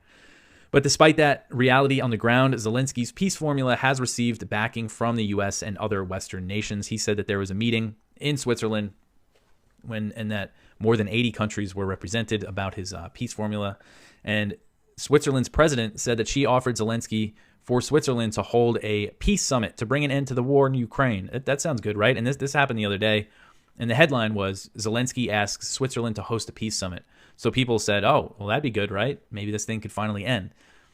But the big asterisk there is that Russia is not going to be invited. And Zelensky's going to be basically the point of this peace summit. There's been similar summits. The point is for Ukraine to try to get other countries to support this idea, this peace formula that's never going to be implemented in any form. But Zelensky, this is still what he's pushing. Again, despite the reality on the ground, despite the losses, the people being killed and dying for no territory at all that they gained in this counteroffensive, and this is still there was that report in Time magazine a few months ago that quoted an aide to Zelensky and basically said he's delusional, said that he deludes himself into thinking Ukraine can win, and putting forward a plan like this shows that he is delusional.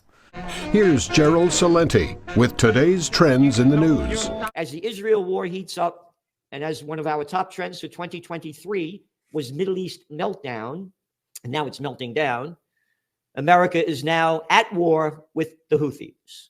And as the president of the United States, I'll bomb and kill anybody that I want, and F you, Congress. So the Constitution, and good morning, Gerald. It's always a pleasure to be with you. The Constitution could not be clearer. Only Congress can declare war. The president wages war, but Congress declares war. Congress chooses the target. The president decides how to assault the target. Madison himself, who wrote this portion of the Constitution, said if the president could both choose the target and wage war, he wouldn't be a president, he'd be a prince. Those powers have to be separated. Well, Congress has ceded away its powers to the president so that he can fight any war he wants, pick any fight he wants, target any enemy that he wants. And if it goes well, Congress will say, well, see, we paid for it. And if it goes poorly, Congress will say, we didn't start this, he did. That's called the War Powers Resolution, a Nixon-era piece of legislation, which President Nixon vetoed and which was enacted by overriding his veto. Allows the president to start any war for 90 days. He has to report it to the Congress, and if they vote for him to bring the troops back, he has 90 days in which to bring them back. This allows him to start all kinds of mini wars for 180 days. This is profoundly unconstitutional. Nixon vetoed it, not because it consisted of Congress giving away its power to declare war, but because he felt the 90-day reporting requirement crimped his style. He felt that as president, he should be able to wage a war for however long he wants. This was enacted, you and I remember this, in response to his bombing Cambodia, expanding the war in Vietnam, one of the great catastrophes in human history, but expanding it to Cambodia. Nevertheless, this piece of legislation, which has never been tested in the courts, has been used by every president since Richard Nixon to target whoever he wants. So when people say to you, all right, Mr. Salenti, what is the president supposed to do when American naval ships in the Red Sea are attacked by the Houthis? The answer is, what the hell are they doing there? There is no American national security interest there. They are there to keep the channels of commerce open for Israel, and the Houthis are there to close the channels of commerce for Israel because the Houthis are not on Israel's side. This is not a fight in which we have a dog, unless you are Joe Biden, unless you claim you want to shrink the violence. Oh, Bibi, don't use 2,000-pound bombs. Use 500-pound bombs instead. Don't destroy the whole neighborhood. Just destroy one side of each street. Unless you're Joe Biden, who claims he wants to reduce violence, but really wants to expand the war because his foray in Ukraine was a disaster, and he wants to run for re-election as a wartime president. And he doesn't give a damn how many innocent people die in order to pursue that goal. Oh, and by the way, you talk about the murderous clowns that are running the show. How about that arrogant little boy, folks, he was always folks, he was always folking us, Barack Obama, quoted in the book, Double Down, I'm really good at killing people. Yeah, terrible. Yeah, you go on to write, the emperor's new clothes. Just as a fictional emperor paid his tailors for a fortune for clothes that no one could see, and then marched naked in a grand public procession, while his subjects roared with laughter, so too is President Joe Biden attempting to march clothed with the Constitution he dishonors. He will have the same fate as the emperor. You go on, that the U.S. Navy attacked militias in Yemen.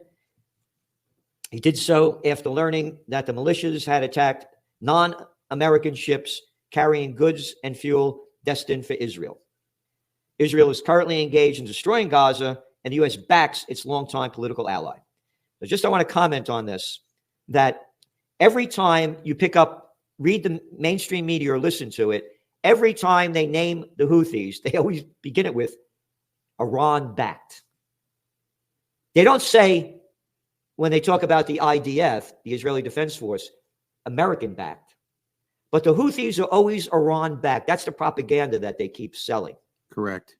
And forgotten here is that, again, the Nobel Peace of Crap Prize winner, Barack Obama, along with that other arrogant little boy, the daddy's boy, Anthony Blinken, along with Saudi Arabia, killed nearly 500,000 Yemenis when they launched the war. What was it, back in 2015? So I don't remember a declaration of war against Yemen. I mean, that's the essence of my piece, is that all these presidents, they just want to kill. Yep. And I'd forgotten about that one-liner from Barack Obama, and you're correct. He did say that. Yeah. He may have said it in response to John McCain, who was making a comparable boast, but he did say that. It's of course distressing and terrifying, but that's the mentality that becomes president. You know, Barack Obama used drones to kill 2 Americans, Anwar al-Awlaki and his son. Donald Trump used a drone to kill an Iranian general going to have lunch with an Iraqi general in Iraq, a supposed ally of ours, in order to talk about peace between the two nations. These presidents just love to be able to kill and get away with it. Trump, of course, is his own case. Trump claims he can kill domestically and get away with it. That's another argument for another time, which is not even worth refuting. It's so absurd. But presidents have used the war powers resolution to kill whomever they want outside of the United States, whether that person or group poses a serious national security threat or not. You run your mouth and I run my business, brother. You tell everybody I'm busted. You talk so much you got me disgusted. But you run your mouth and I run my business, brother. Just to go back to the pedophile network, I guess I got 2 follow-up questions. And this is always one when you've got organized and big conspiracies, is just, how do these people keep this thing quiet? If there really is a mass network, okay. They don't. You don't have to keep the secret. We all know Kennedy was whacked by somebody, not Oswald, right? And you do not need to keep that a secret. You only need to keep control of the response to it. We know the U.S. blew up the Nord Stream pipeline. We continue to say it was the Ukrainians floating some yacht, doing some, something that would make a Navy demolition team proud. Right. And the reason is because if they say, actually, we did it, it's an act of war. So they just say, so we didn't do it. And Seymour Hersh comes out and says, we did it. They go, no, we didn't do it. We knew everything Seymour Hersh told us already. Right. But they can't admit it. And so we know Bill Clinton's a perv. Right? Is there any doubt Bill Clinton's a perv? Is there any doubt that he is never going to go to jail? Right? So you contain the response. Bill still goes out banging young chicks. Right. One of the victims, by the way, said Bill, from those released tapes, those released transcripts, one of them said he likes them young. But what I noticed about those released transcripts, so here are women suing a system who have every reason in the world to tell what happened. And when they're asked in court who, they can't remember anybody. They can't remember anybody. And the reason is they want to get money, but they don't want to get killed. Right. Okay. You start digging into the organizations that profess to care about children. Remember the Wayfair scandal? Not offhand. The Wayfair scandal was on Wayfair where you sell shit online. Right. They were selling things that looked like IKEA shelves and stuff. Like $15,000, and they had a kid's picture with it. And at first I'm going, oh, fuck, that can't be real. But then next thing you know, the Wayfair CEO, I don't know. But here's a set of shelves with a kid for $16,000. And the CEO actually responds to it. And he responds to it like, that was a fair price. That's what he said. I know these markets. No, what he said is that they're dealing with this problem. And then what you find out is who's the CEO. He's on the board of directors of some Save the Children Foundation. I suspect that if you wanted to find a high-level pedophile, the best place, if this is an Easter egg hunt, best place to look is an organization that involves children. Right. I mean, it's classic government. You label things the exact opposite of what you're doing. And there's this guy named James Gunn, who's a famous producer. And he starts tweeting about having sex with little boys. And then Disney fires him. And then he was a producer for Guardians of the Galaxy, for example. This guy was not a lightweight. And then they rehire him again.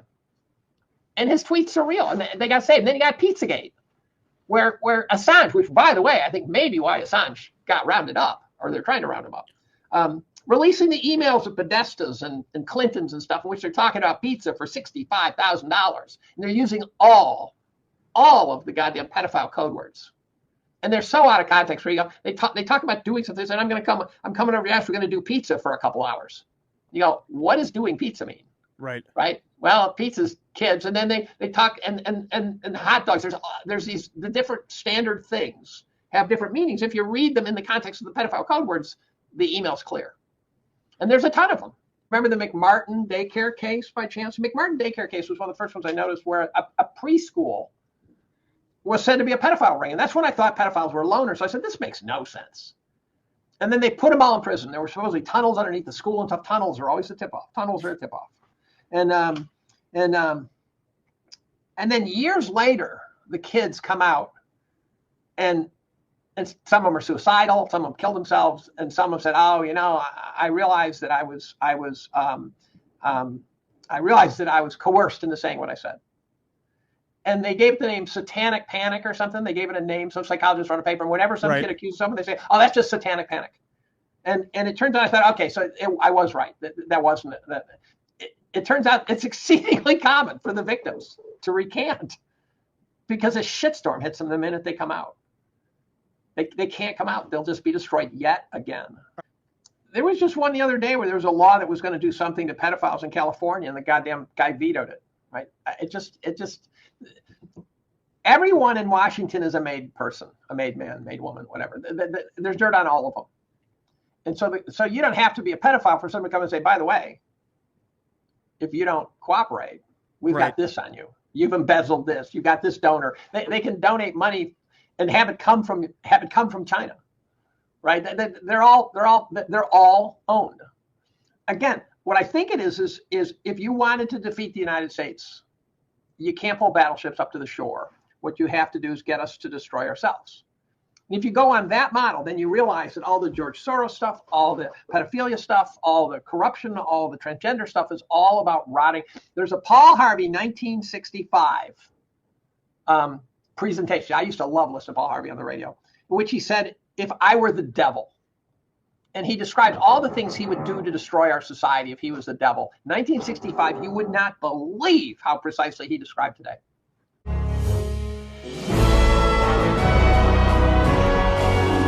But Jim Jordan was on TV yesterday, and there's an article today, several articles. He's been interviewed a lot.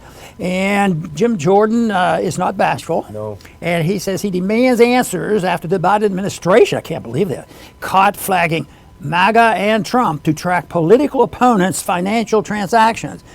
That should be against the law. But back, whom are we going to call, Because the government's involved, and they're the ones that are doing this. And I was just mentioning, that the government started doing this. When I first went to Congress, it wasn't me that started it, though. I was shocked. And that was the Financial Secrecy Act, or something. It was to provide privacy, the Privacy Act, and the government protect it.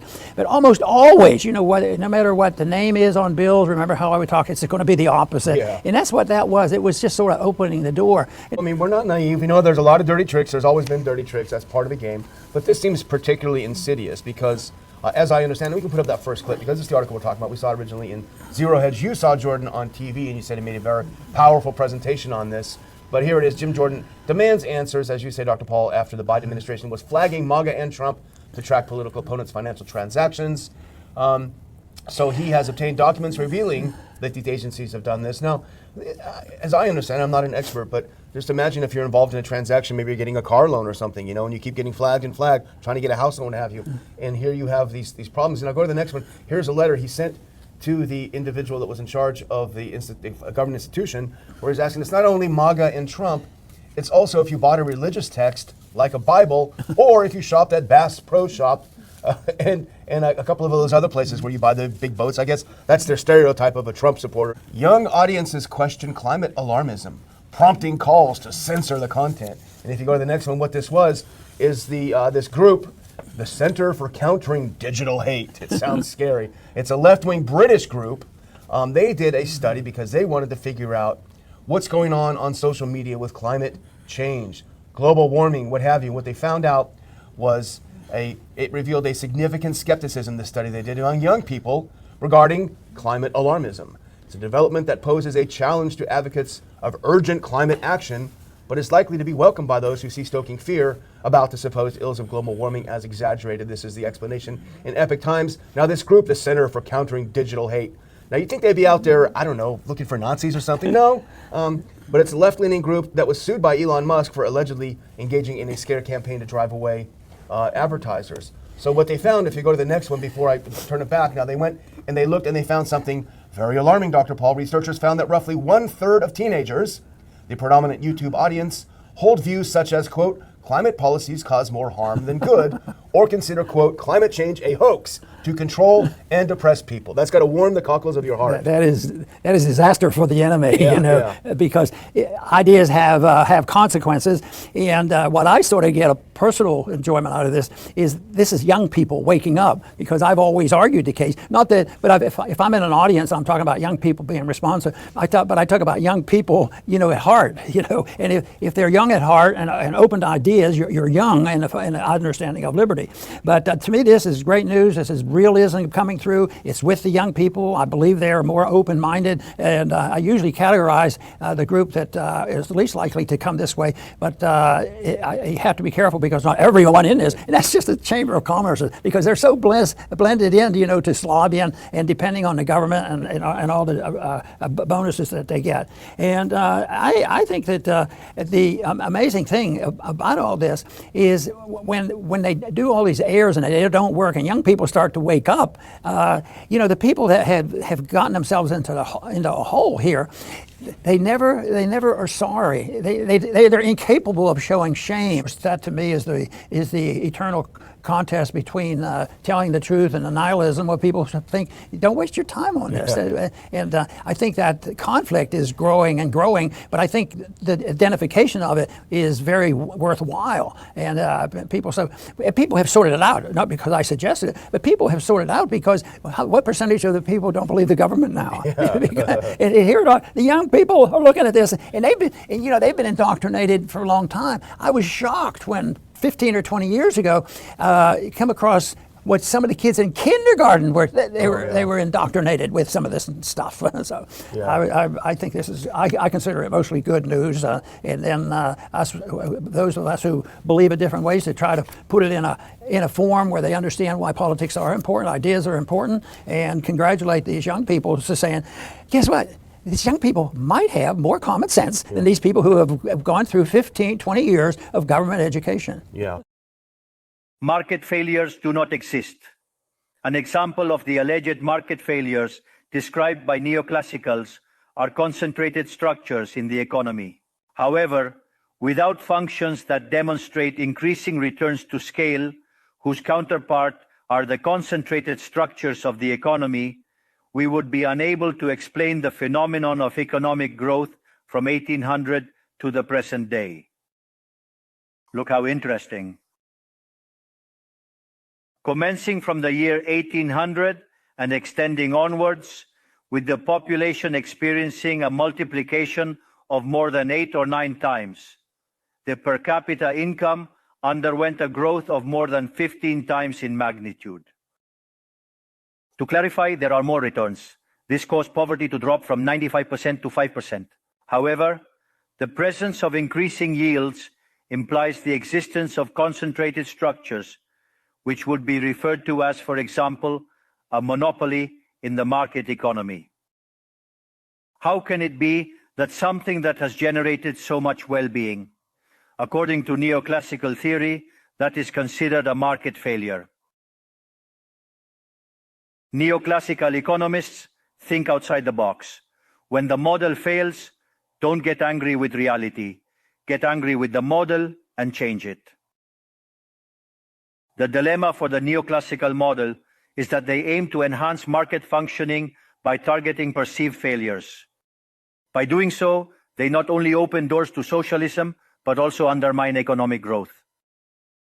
For instance, implementing regulations on monopolies, dismantling their profits, and obliterating increasing returns would inevitably annihilate economic growth.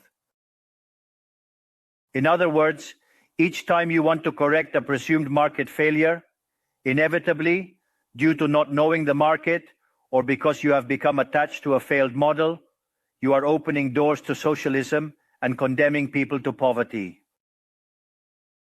However, in the face of the theoretical demonstration that state intervention is harmful, the empirical evidence that it failed because it could not be otherwise, the solution that collectivists will propose is not greater freedom, but greater regulation, generating a downward spiral of regulations until we all become poorer and the lives of all of us depend on a bureaucrat sitting in a luxury office.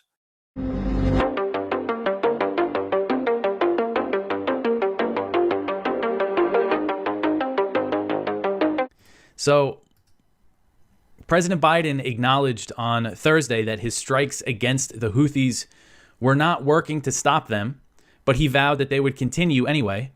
And the U.S. military bombed Yemen for the 5th time within a week, for the 5th time since last Friday. Listen to this quote from Biden. It's really something. He was asked by a reporter if his airstrikes, missile strikes against the Houthis were working. And he said, quote, "Well, when you say working, are they stopping the Houthis? No. Are they going to continue? Yes," end quote. So just a really amazing quote from President Biden, showing what a mess this whole thing is. And then yet again, more U.S. strikes in Yemen. So U.S. Central Command reported that it launched more strikes claiming to target Houthi anti-ship missiles. CENTCOM said, quote, "As part of ongoing multinational efforts to protect freedom of navigation and prevent attacks on maritime vessels in the Red Sea, on January 18th, U.S. Central Command forces conducted strikes on 2 Houthi anti-ship missiles that were aimed into the southern Red Sea and were prepared to launch," end quote. Later on Thursday, the Houthis said that they targeted another U.S.-owned ship, the Chem Ranger, which is a chemical tanker. The Houthis said that the attack resulted in direct hits, although CENTCOM later put out a press release on it that said the crew observed the missiles impact the water near the ship. So they're saying the missiles didn't hit the ship. The Houthis are saying that they did. Either way, it just goes to show the bombing is not stopping the Houthis. As Biden himself said, their attacks on not just American shipping, but just in general, their attacks in the Red Sea and the Gulf of Aden have really increased since Biden started bombing Yemen. Just a complete disaster. And the Houthis, officially known as Ansar Allah, have vowed that they will not back down in the face of the U.S. military. Ansar Allah's leader, Abdul Malik al-Houthi, said Thursday that it was a blessing for the Houthis to be in a direct fight with the U.S. He said, quote, "We praise God for this great blessing and great honor for us to be in a direct confrontation with Israel and America," end quote. Does that sound like someone who's going to stop because of these airstrikes and everything? No, it doesn't. And just the region in general, things have escalated dramatically. I mean, again, the whole purpose of this is supposedly to protect shipping in the region when way more shipping companies have suspended Red Sea transits. Insurance companies are turning down American and British and Israeli shipping that's going through this region. The whole thing is just becoming a disaster. And then the point that I always make when we talk about this is just the fact that the U.S.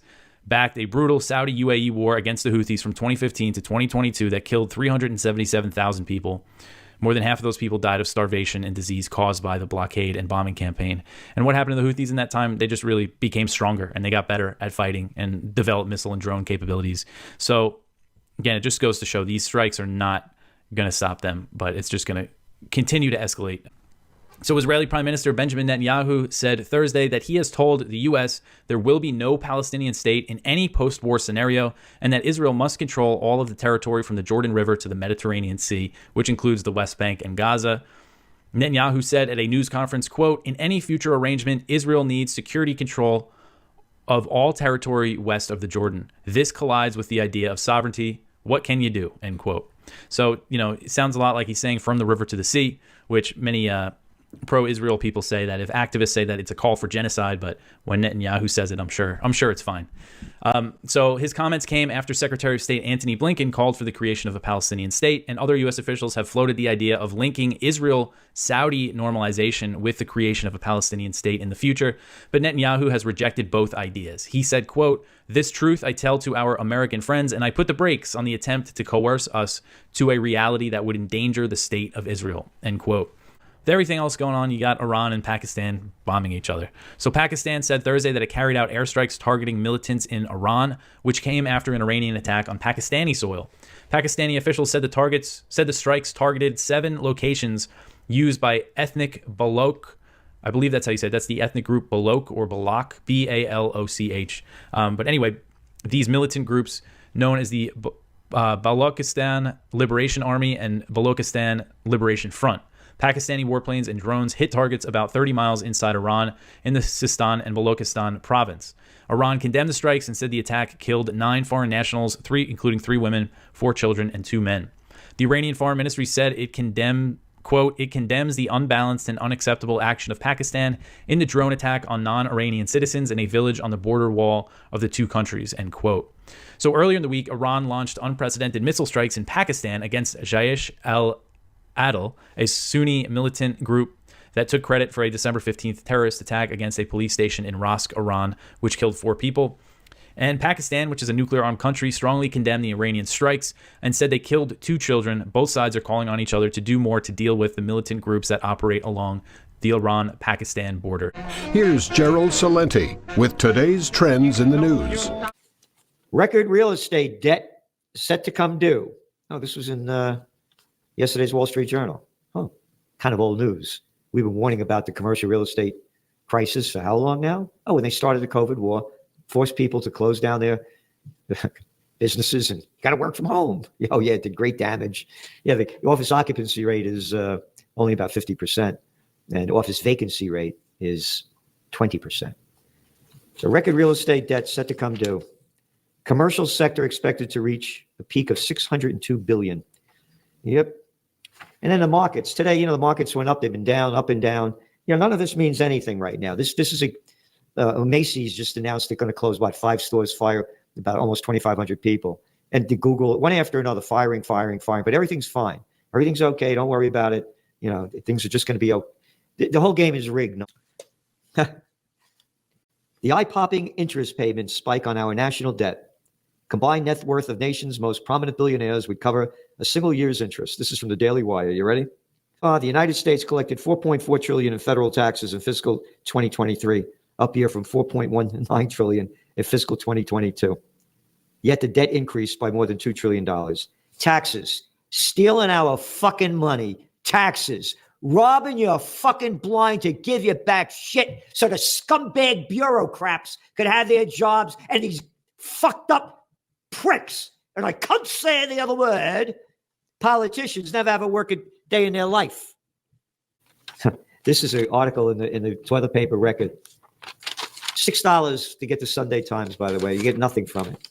Stupid bullshit. Russia sows instability. Davos Forum is cautioned. They go on to say here, they're quoting Zelensky. I don't believe Putin is capable of changing. Only humans can do that. So Putin is not human. Zelensky, who plays the piano with his penis, he's human. And then they came out with a peace formula. They call this a peace formula. How about calling it? The plan calls for full Russian withdrawal from all Ukrainian territory, including Crimea. Oh, yeah, that's going to happen. Oh, that will happen right away. Peace formula. Who the fuck are you talking to? We're talking to the fucking morons out there that swallow shit. All right, take it easy, Salenti. They say that the war in Ukraine has been a notable but not dominant topic, meaning it's coming to the end. And then they had this Sasha Ustanova, a member of the Ukrainian parliament, who spoke at a bipartisan gathering of American members of Congress on Monday, saying, quote, Ukraine will not make it without the support of the world, and especially the United States. Hey, I'm an American. I don't want my money going over there. And by the way, in your Trends Journal, wrote about the United States overthrow the democratically elected government of Viktor Yanukovych in 2014 in detail, and on and on and on and on, and what caused Russia to invade. Again, totally opposed to the invasion, totally understand why it happened. She goes on to say, you ready for this? This is why this is the toilet paper record. No comments other than what they want to put in there. I just want everyone to be honest with you. I just want to be honest with you, right? Honest with you, then she begins to lie. I think everyone thinks Ukraine is winning. Everyone thinks Ukraine is winning? Who are you talking to? Nobody thinks Ukraine is winning. Hey, your counteroffensive failed. was one of the covers of your Trends Journal. We said, don't count on the counteroffensive. Said Russia was not going to lose before the war even started. But we all think Russia is losing and Ukraine is winning. Talking about the Davos gang, that President Ursula von der Leyen, or Lion, L-Y-I-N-G, Lion, yeah. Another little warmongering freak. This is the number one threat. The number one threat that Davos states is misinformation. Quote, for the global business community, the global business community? Oh, that's the only people that count. Okay. The top concern for the next 2 years is not climate or conflict. It's disinformation and misinformation. Yep. There you got it. That's it. That's the greatest threat. Quote, for the collaboration between government and corporations in its fight against industrial scale disinformation that imperils establishments' official narratives. So only supposed to believe the authorities. You are only allowed to swallow our shit? You are not allowed to think for yourself? We kill people all over the world in the name of freedom and democracy? Misinformation. Who the fuck are you talking to? We're talking to the gang that runs the world. All we are plantation workers of Slavelandia. Your daily dose of liberty education starts here. The Tom Woods Show. With a number that was dug up relatively recently by John Early, who was a former assistant commissioner at the Bureau of Labor Statistics, having to do with welfare dependency. And it appears in this book called The Myth of American Inequality. I wrote John Early to get a complete backup on the number. And it goes this way. Looking at the poorest 1/5 of the population, in 1967, 2/3 of those eligible to have jobs, age eligible basically, had jobs. 2/3. Cut to 2017, where the job market was flourishing, and that had collapsed to 1/3. 1/3 of those eligible to have jobs had jobs. So it went from 2/3 to 1/3. And as Early and his colleagues point out, the only possible explanation is not the job market, because the 2017 job market had an abundance of jobs. It's really that the welfare state expanded fourfold in real terms over this period. That when the government creates a welfare state, it creates a culture of dependency. There's no real stake in giving people the so-called hand and not a handout. And so that's what's happened.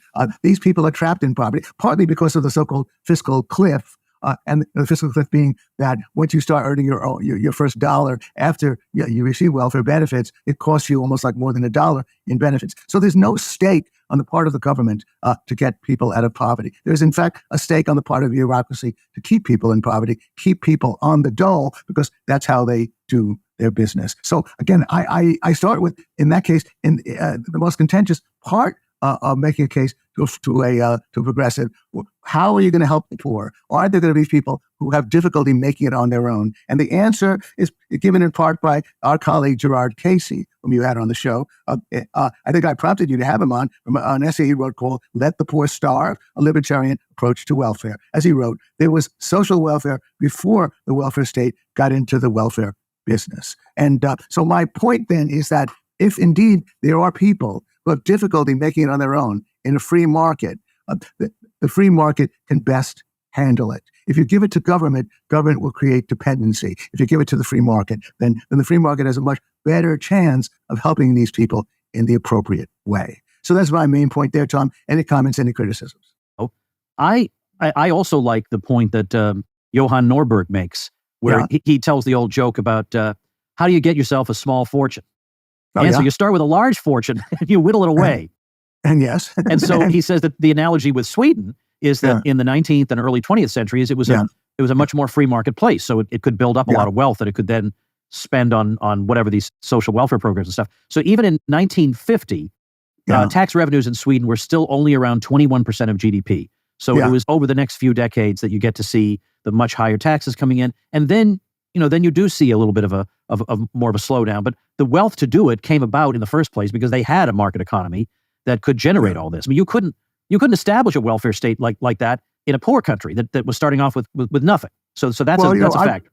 Well, that's basically a good point. I would have to add to Johan's point that that as much as you might have a free market in 1950 or 1960, Argentina, for example, and other countries can prove that, and of course Venezuela can prove that it's not that hard for a destructive government to wreck the free market that they inherited. And so there is a certain, what was it? The mayor was it the president of Denmark or the mayor who protested when Bernie Sanders said they're socialists? Right. They do make efforts, and they did reform. They do make efforts to retain their free market. So I would caution and say that just because you have a free market in 1950 doesn't mean you can't get some strongmen dictators and lunatics to destroy it in a matter of 10 or 20 years. Yeah, so the point was that as recently as 1950, they were still not, unusually odd in the amount of, the percentage of GDP going to taxes.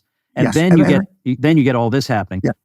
Yes. Because I would say that they would have been better off had they just remained free market. Because, of course. Again, because they do have a culture. Although, there still are plenty of scandals. I gather in Sweden in particular, it is possible to continue to go to college on the government's dole, and clearly a lot of people are taking advantage of it.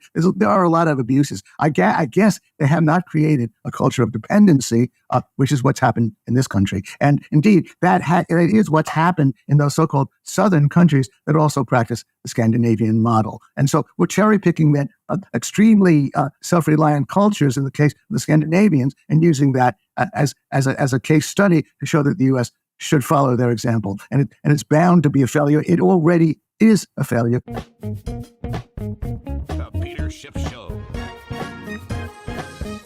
Just found out that a judge, I think this was yesterday, or was it earlier today? I forget. But JetBlue was going to merge with Spirit Airlines. And of course, there's lawsuits from the government because the government is like, no, we can't have this. This is bad for the consumer, or this is anti-competitive because two competitors are going to become one, and so therefore maybe there'll be fewer routes, and so prices might be higher. And so they use the antitrust laws to file a lawsuit, and a judge basically agreed with the government and canceled the merger. Now, when the news comes out, immediately, I think after, Spirit Airlines announced that it's filing for bankruptcy because this is why it's merging. It can't survive on its own. And the merger was its only chance, which, shows you how ridiculous the government lawsuit is. Because without the merger, the company is going out of business. And in fact, it may even go into liquidation. The ironic result of the government blocking the merger, because they say that it's going to harm competition and cause prices to go up, is that competition will be harmed even more and prices will rise even further by blocking the merger and having the company go out of business. In fact, look at all the other airlines. Their stock prices shot up when the government did that. Why? Because that means, this is good for us. We can charge even higher prices. Again, everything the government does backfires, right? It would be better if the government stayed out of it and let the free market function.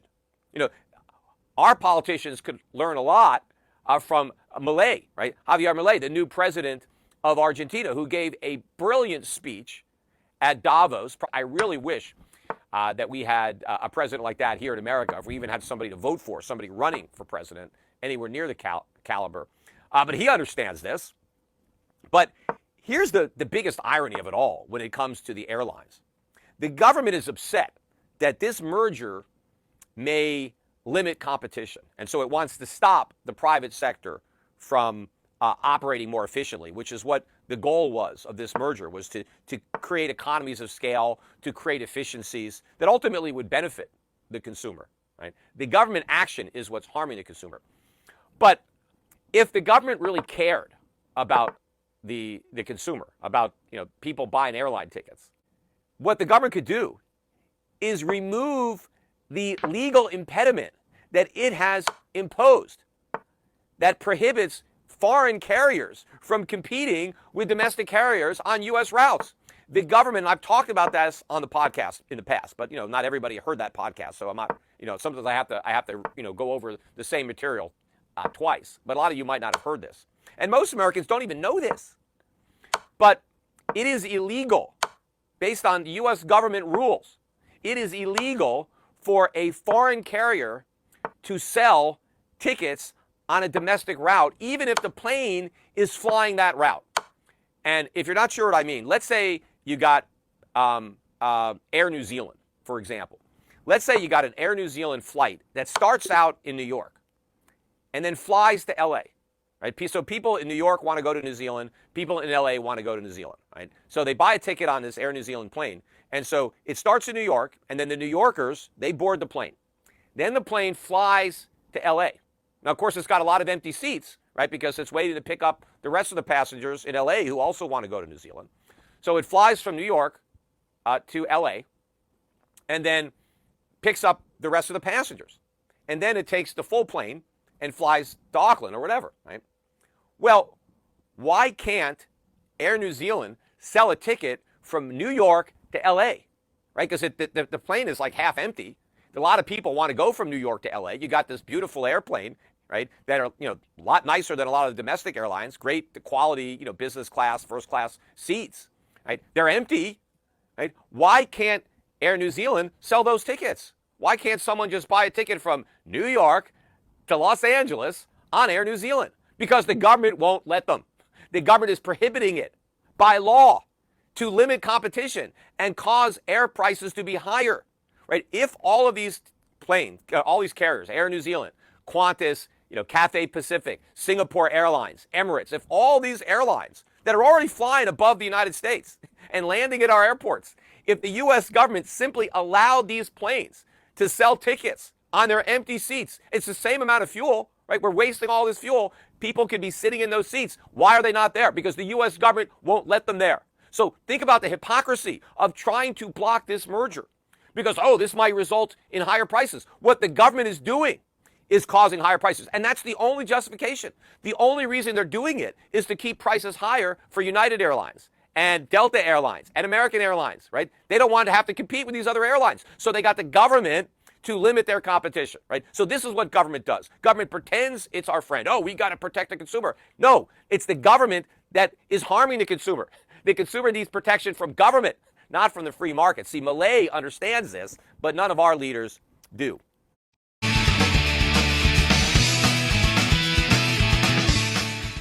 Domestic imperialism. 9 reasons I left progressivism. It reminds me of, I think it was Rothbard, who wrote about how liberals would often say about LBJ, his Great Society was great, but the Vietnam War ruined everything. That was like the two sides of LBJ. And Rothbard goes, no, it's the same thing, man. The exact same government that's going to remake American society at home to be perfect according to the specifications of the technocrats is the exact same ideology behind remaking Vietnam. We'll just do the strategic Hamlet program and whatever else. Implement it away and it'll work, just like everything will work. Yeah, the domestic population is the group that the government's at war with but has surrendered. That generally is it. Because, if the Vietnamese would have just surrendered, according to Robert Caro, the famous LBJ historian, LBJ wanted a Tennessee Valley Authority throughout Vietnam so they could be a kind, prosperous society and wouldn't, have to be subject to the terrible whim of the Soviets. And while the Soviets are terrible, these bombing campaigns of Operation Rolling Thunder in Vietnam, Operation Barrel Roll, which I believe was in Cambodia and portions of Laos. These mass murder campaigns are just completely unjustified. If they had only surrendered and did what the government told them, then they would have been fine. The point is that what they're objecting to is some people claiming the right to rule over others. That's what really gets to the heart of what it means to be a domestic imperialist. Yeah. All right. Now, the book title is not 9 Reasons You Shouldn't Be a Progressive. It's 9 Reasons I'm Not One Anymore, basically, right? You say 9 Reasons I left progressivism. So tell us about you and what sort of a progressive were you and what was it that really got through to you? Well, I was the sort of progressive who saw Barack Obama as the real turning point in America. History of slavery and Jim Crow, the real thing that would. And how old were you in 2008? I must have been 12 years old. I remember because I would go to Sedona every weekend and see my grandparents, and they would talk politics. And I thought, well, it's crystal clear. There's some people who want to give you stuff for free and they want to be nice. And then there's other people who disagree with that. How could you possibly disagree with it? So when I came across people like Ron Paul, this would have been an interview in 2012 that he was giving before a presidential debate. They had asked him a question. Your philosophy is significantly different from the others on the stage. If there's one book you would want people to be introduced to get an idea of where you stand on the issues, what would it be? And he said Frederick Bastiat's The Law. Now, when I started reading Bastiat and The Law, because I was intrigued by someone like Ron Paul, I came across the idea of economic costs that did not relate to money. So obviously you can see that the military isn't free, even when the government pays for it. They allocate money away from the voluntary sector and give it to Raytheon, Northrop Grumman, the soldiers, and the generals, or they print it, and in that case makes all dollars in the economy worth less than they otherwise would be because there's a higher supply of dollars in circulation. However, I did think that somehow you could make healthcare free or education free. I guess I had just never really put one and one together. I ended up coming across a story. This is one of them. I cited on page 27. It's titled Jay Austen's Beautiful, Illegal Tiny House from Reason Magazine. It says, at a cost that ranges from $10,000 to $50,000, tiny homes like the Matchbox could help to ease the shortage of affordable housing in the capital city. This is in Washington, D.C. Heating and cooling costs are negligible. Rainwater catchment systems help to make the home self-sustaining. They're an attractive option to the very sort of residents who the city attracts in abundance. Single, young professionals without a lot of stuff who aren't ready to take on a large mortgage. But tiny homes come with one enormous catch. They're illegal, in violation of several codes in Washington, D.C.'s zoning ordinance. Among the many requirements of the 34 chapters and 600 pages of the code are mandates defining minimum lot size, room size, alley widths, and accessory dwelling units that prevent tiny houses from being anything more than a part-time residence. So this is where the rubber meets the road. You have something that I think is not great. I think you should have a bigger house. I think you should have more opportunities, whatever. You can agree to disagree. The difference is the progressive actually advocates regulations which forcibly stop someone like Jay Austen from making these houses at a price range of $10,000 to $50,000 and giving them to people who currently do not have homes or cannot afford their own home. So that is where I went from, yes, I completely sympathize with the masses. I'm totally against discrimination based off race or gender, but I could still have those things in my philosophy and be a libertarian. What separates the progressive from the libertarian is the progressive doesn't stop at recommending. It doesn't stop at providing potential alternatives. They literally say, we will have the state forcibly confiscate these houses from the people currently in them for their own good. And this was such a stark example. It makes sense. You see people like George Eastman, who, while he didn't invent the camera, he had a number of innovations which made it so you can have a camera that is very small that can fit into your pocket. And that's how he made a lot of money. He made a lot of money by drastically decreasing the price of something as valuable as a camera. We see it in TVs. We see it in computers. We see it whenever there is more competition, whenever there's more voluntarism, when there's much more customer empowerment than if the state is involved. So it was really this moral economic cycle, which I got. And there's not just the economic incentive for producers to produce for the masses in the free market. It's also the only moral system because it actually respects people as ends in and of themselves. So you might say these houses were too tiny. People should only have big houses. The question is, what are you willing to do? Provide alternatives? Nothing wrong with that.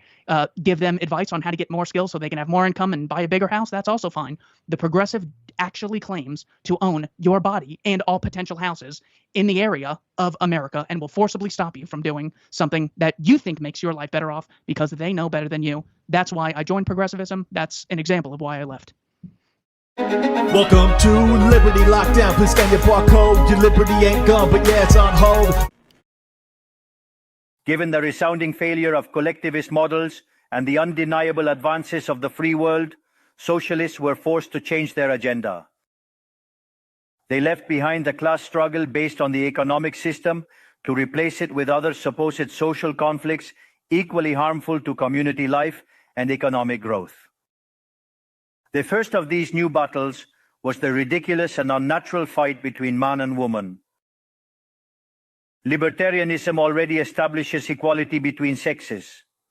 The cornerstone of our creed states that all men are created equal, that we all have the same unalienable rights granted by the Creator, among which are life, liberty, and property. This radical feminism agenda has led to increased state intervention, hindering the economic process. It provides jobs to bureaucrats who haven't contributed anything to society, whether through women's ministries or international organizations promoting this agenda. Another conflict that socialists pose is that of humans against nature. They argue that humans cause harm to the planet and that it must be protected at all costs, even advocating for population control mechanisms or supporting the controversial agenda of abortion rights. Unfortunately, these harmful ideas have strongly permeated our society. Neo-Marxists have managed to co-opt the common sense of the Western world. They achieved this through the appropriation of the media, culture, universities, and yes, even international organizations. The final case is very serious, as it involves institutions with huge influence on the political and economic decisions of the countries in these multilateral organizations. Fortunately, more of us dare to raise our voices, as we see that if we don't confront these ideas head-on, the only possible destiny is more state, more regulation, more socialism, more poverty, less freedom, and consequently, a worse quality of life. Unfortunately, the West has already started down this path. To many, it may sound ridiculous to suggest that the West has embraced socialism, but this view is only ridiculous if one limits themselves to the traditional economic definition of socialism, which states that it is an economic system where the state owns the means of production. In my opinion, this definition needs to be updated to reflect the current circumstances from my perspective. Today, states don't need to control means of production to control every aspect of individuals' lives. With tools such as monetary issuance, debt, subsidies, interest rate control, price controls, and regulations to correct alleged market failures, they can control the destinies of millions of human beings. This is how we have reached the point where, with different names or forms, good parts of the politically accepted offers in most Western countries are generally collectivist variants. Whether they openly declare themselves as communists, fascists, Nazis, socialists, social democrats, national socialists, Christian Democrats, Keynesians, neo-Keynesians, progressives, populists, nationalists, or globalists. In the end, there are no substantive differences. Everyone argues that the state should control all aspects of individuals' lives. All define a model contrary to the one that led humanity to the most spectacular progress in its history. We are here today to extend an invitation to the other Western countries to resume the path towards prosperity. Economic freedom, limited government, and unrestricted respect for private property are vital for economic growth. The impoverishment that collectivism produces is not a fantasy, nor is it fatalism. It is a reality that Argentinians have known very well for at least 100 years.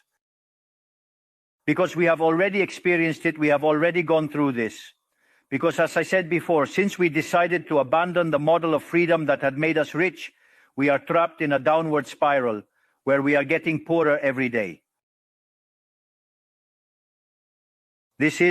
We have already experienced it ourselves, and we are here to warn you about what can happen if Western countries, who became rich with the model of freedom, continue on this path of servitude. The Argentine case is the empirical proof that regardless of wealth, natural resources, population capability, education level, or the amount of gold bars in the central bank's coffers, these factors do not guarantee success. If measures are adopted that hinder the free functioning of markets, free competition, free price systems, if trade is hindered, if private property is attacked, the only possible destination is poverty. To summarize, I want to convey a message to all entrepreneurs present and those who are not, but are following us from around the globe, whether they're here or not physically. Don't be intimidated by the political caste or the parasites who live off the state. Don't yield to a political class that only wants to prolong its power and preserve its privileges. You are social benefactors. You are heroes. You are the creators of the most extraordinary era of prosperity we have ever experienced. Don't let anyone say ambition is immoral. If you earn money, it's because you provide a superior product, better price, contributing to well-being. Do not yield to the advance of the state. The state is not the solution. The state is the problem itself. You are the true protagonists of this story, and know that from today, you have Argentina as an unconditional ally. Thank you very much, and long life freedom, damn it. Welcome to Liberty Lockdown. Please scan your barcode. Your liberty ain't gone, but yeah, it's on hold. God bless Javier Milei, man.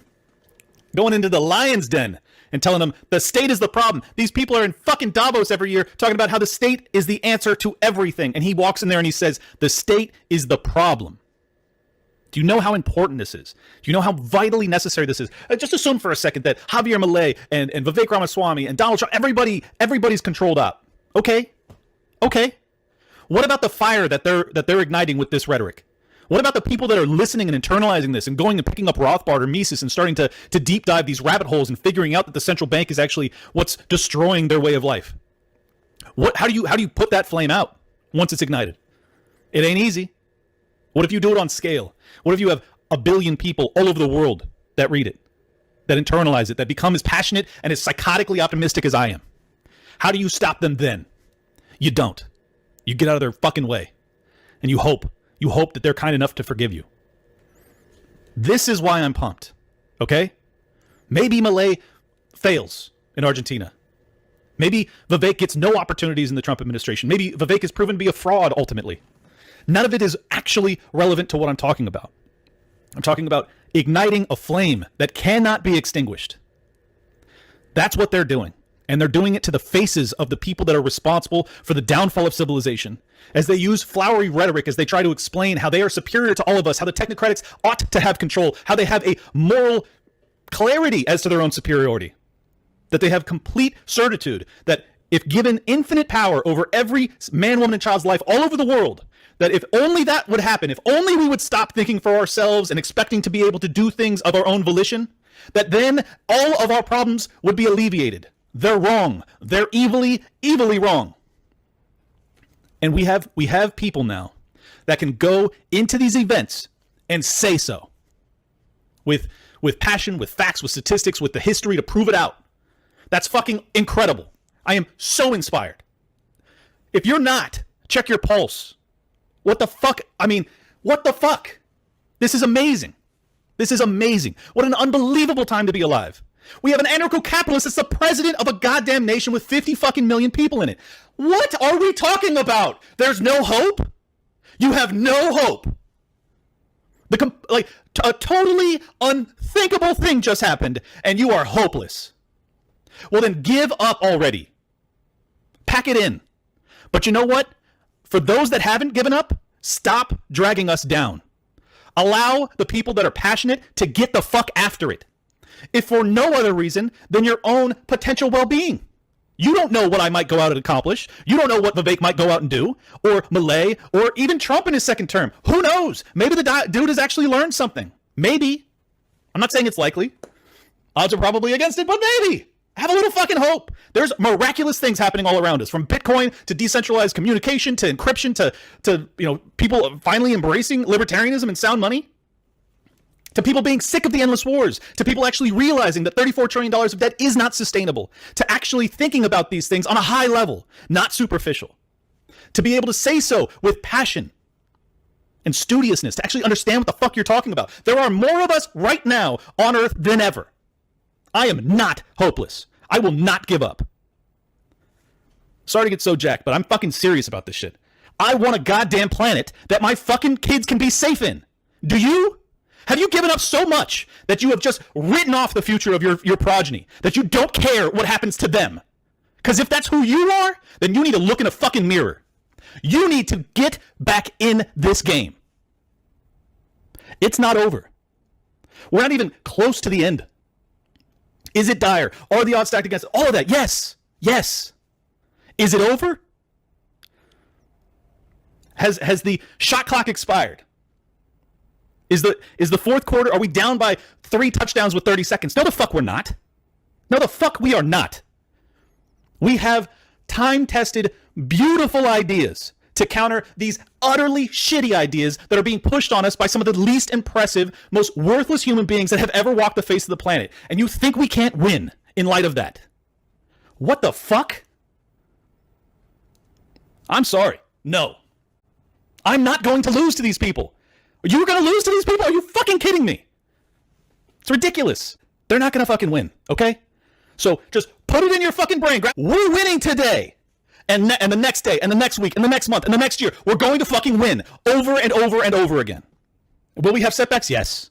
It's inevitable that we will. But at the end of the day, liberty will win out. The spirit of humanity will not be extinguished as long as people like you and I are breathing. Are you breathing? Yeah, me too. We're breathing. Have some fucking hope.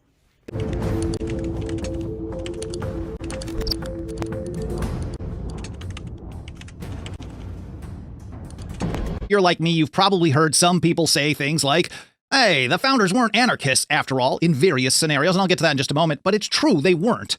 But I think many of them were actually far more radical than most people today even realize. And before I get into some of the quotes that probably tell that story better than I could, I should point out that one of the big reasons that the Federalists gave for having to have a new constitution, having to have the Philadelphia Convention, having to have a stronger general government, was over fear of the danger of anarchy and no government. I think the best example, we see this all over the place in their writings and in their speeches, but one of the best examples comes from a letter from Henry Knox to John Sullivan right at the beginning of the Philadelphia Convention, or just before it. He said, impressed most fully with the belief that we are verging fast to anarchy, and that the present convention is the only means to avoid the most flagitious evils that ever afflicted 3 millions of freemen. So in other words, the danger was they were going to end up with no government. It was going to be absolute chaos, destruction, blood in the streets. The worst evil known to man, in essence, would be that. And this kind of thing was really hammered home in the Federalist Papers, Madison and Hamilton. You see this over and over. And in the Virginia and New York and other ratification debates, you see Federalists pointing to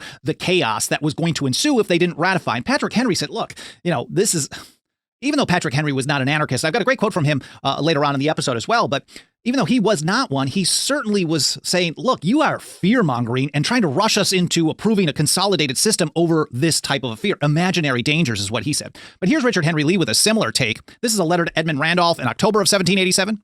He said, to say that a bad government must be established for fear of anarchy is really saying that we should kill ourselves for fear of dying. That's a great one. I've also seen that same quote put out there by John Williams in the New York ratification debates. I'm pretty confident John Williams was the anti-federalist writer Brutus. So this is a kind of a view like, look, okay, we agree with you that anarchy is going to be bad, but it's not the worst thing that we could face. Used in various scenarios. Generally, when conservatives do that, they're basically saying, what, you want to get rid of this federal agency or this federal program, this particular one I like. So what, you think the founders were anarchists? That's crazy, man. But then on the other side, from anarchists themselves, we also hear people say this, basically that the founders were absolutely clueless about the danger of government. And I think both ends of this conversation actually miss much of the radicalism of the founders. On the conservative side, they're being far less radical than the people that they revere. And on the anarchist side, they're oftentimes dismissing people who are actually far more radical than, well, most people alive today. So I've got a few quotes that I think can really hammer this home. So here's Thomas Jefferson. Says, rightful liberty is unobstructed action according to our will within the limits drawn around us by the equal rights of others. So that's rightful liberty to Thomas Jefferson. But he went a little further. I do not add within the limits of the law, because law is often but the tyrant's will, and always so when it violates the rights of an individual.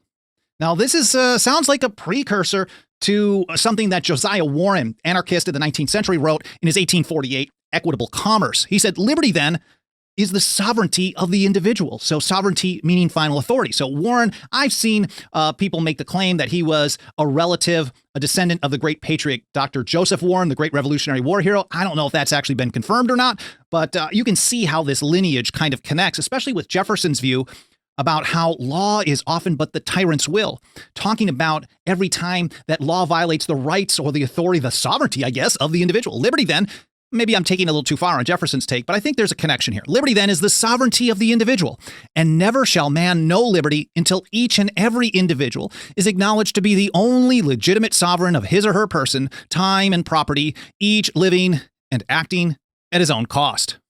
And Jefferson has another take here that I thought was interesting from his first inaugural address. This is March 4th, 1801. Can you imagine a president coming into office and saying, hey, this is what we need to do with our administration? Check it out.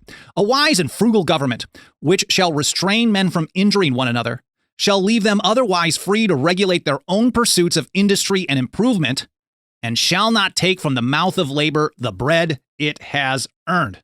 And here's James Otis Jr. In 1763, the rights of the British colonies asserted and proved. All the way back to 1763. No man can take my property from me without my consent.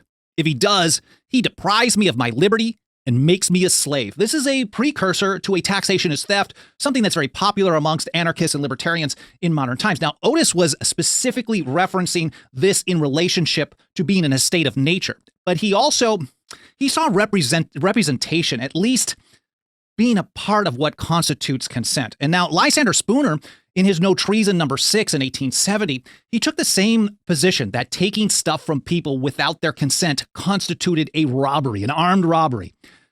But what he actually viewed as being consent was far more limited than what someone like James Otis Jr. or many of the founders and old revolutionaries. He rejected the notion that representation was the same as consent. But anyways, here's Spooner's take. The fact is that the government, like a highwayman, says to a man, your money or your life.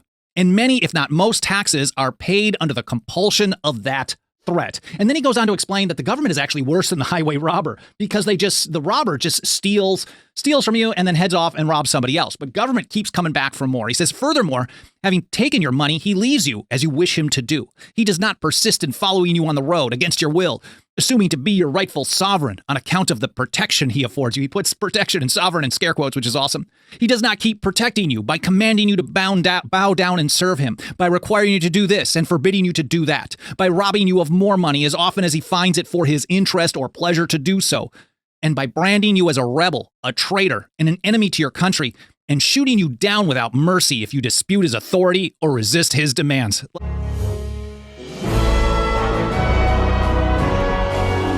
We'll start with the term Bidenomics, which should make everyone cringe when they hear it.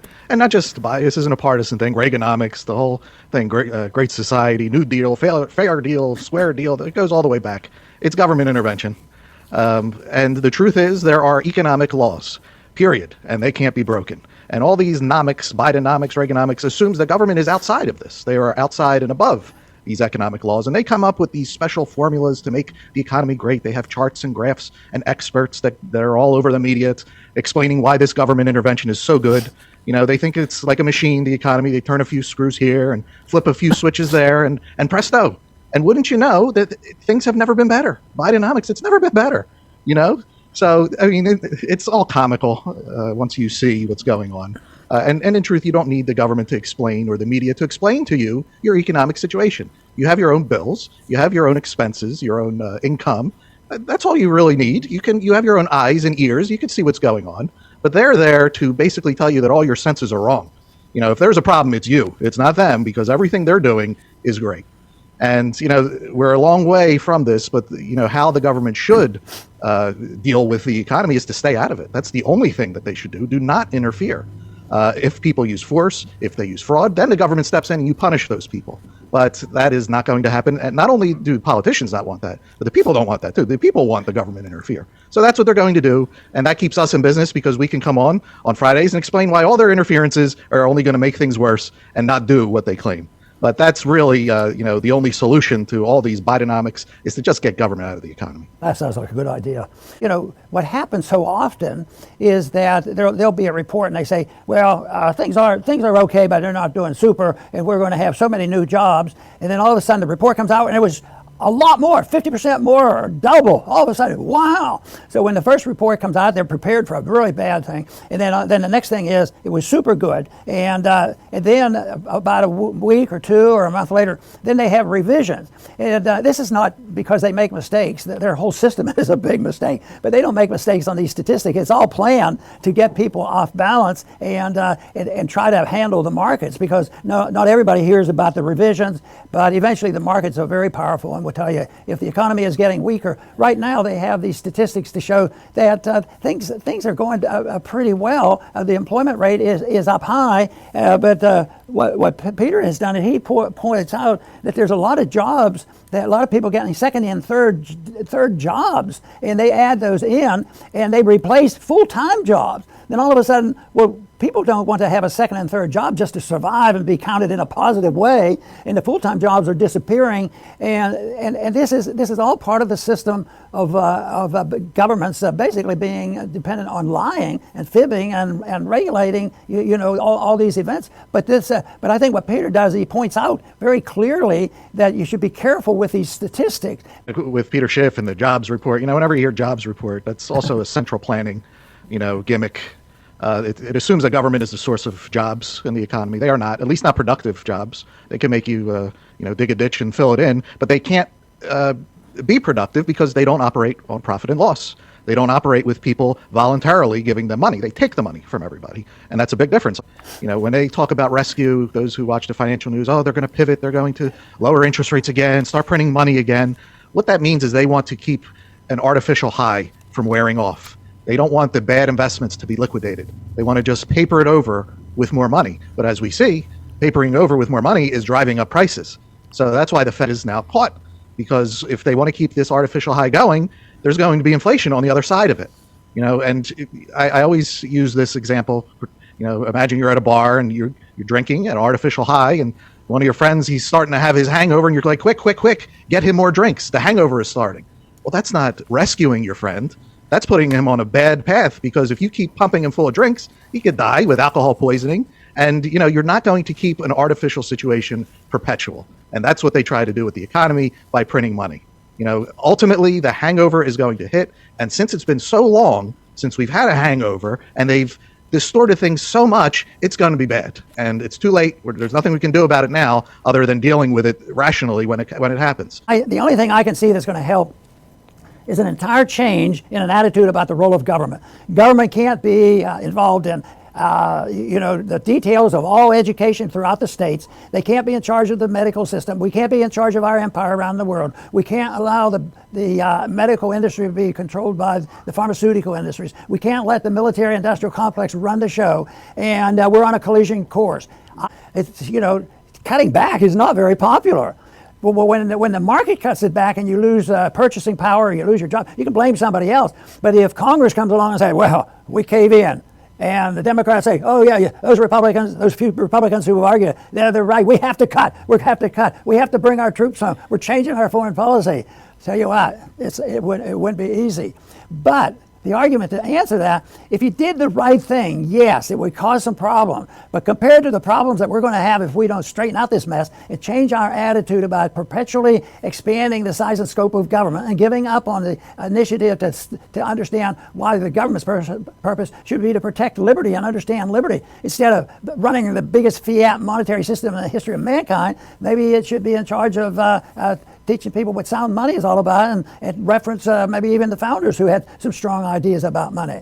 And I'm also convinced that if people understand what's coming, and they will tolerate more on what has to be done. But if they are fibbed to, like statistics and all this, and why we have to be in the Middle East, and you're still in Iraq and still in Syria, all this stuff, if they don't hear the truth, all this is going to be is more distortion. But if they hear the truth, they might be able to accept the ideas of, tighten our belts. That's what you have to do if somebody is very sick and needs a serious operation. They know they have to go through something, and it could be painful. You have to have this operation. The society is a little bit more difficult, and the people don't want pain and suffering. They want a free lunch, and that will have to change. And you say, well, why do it if it's going to cause some problems and the people are going to be upset? Because what is coming would be a lot worse. Freedom is an answer to a lot of our problems. People have to be convinced that the founders were on the correct path, that having a constitutional republic is far superior than having what we have today. I want to thank everybody for tuning in today to the Liberty Report. Please come back soon. Ms. Rand, why is a republic more proper than a democracy?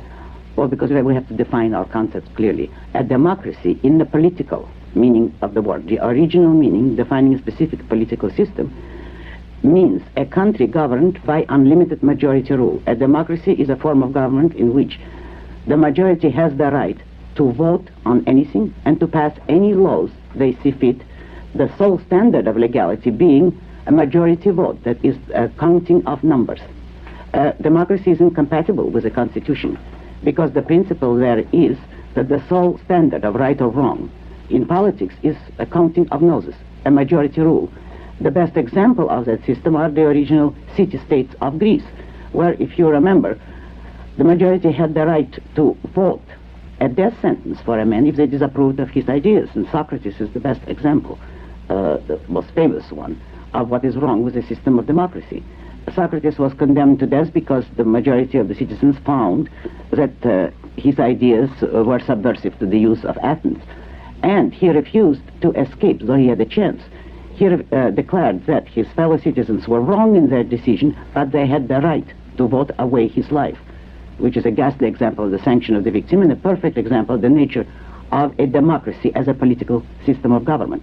Now, a republic, properly, is a system of government which is limited by the individual rights of man, which means that the majority may vote, but only in a strictly limited and defined political sphere, and that the individual rights of man are not subject to majority vote, not to government legislation. All that the government can and should do in regard to rights is protect them, but government cannot infringe them. That is, in essence, the nature of a proper republic. Then would you look upon a representative democracy as curing any of the flaws of democracy or merely lessening them? I would say worsening them, if anything. If by representative democracy you mean a system which is based on the democratic principle of unlimited majority rule, but merely delegates that power to the chosen representatives rather than to the direct vote of the citizens. Yes. Is that what you mean? Yes. No, that would be even worse, because for a large country, a majority would not be likely to agree on some vicious legislation, whereas a small chosen body of representatives, unguided and unlimited by any restricting principle, is the pattern of a tyranny. Then your representatives, in the name of the alleged majority, may be guilty of any form of violating individual rights or establishing complete status tyranny, yet it would be consistent with your principle if the principle is unlimited majority rule.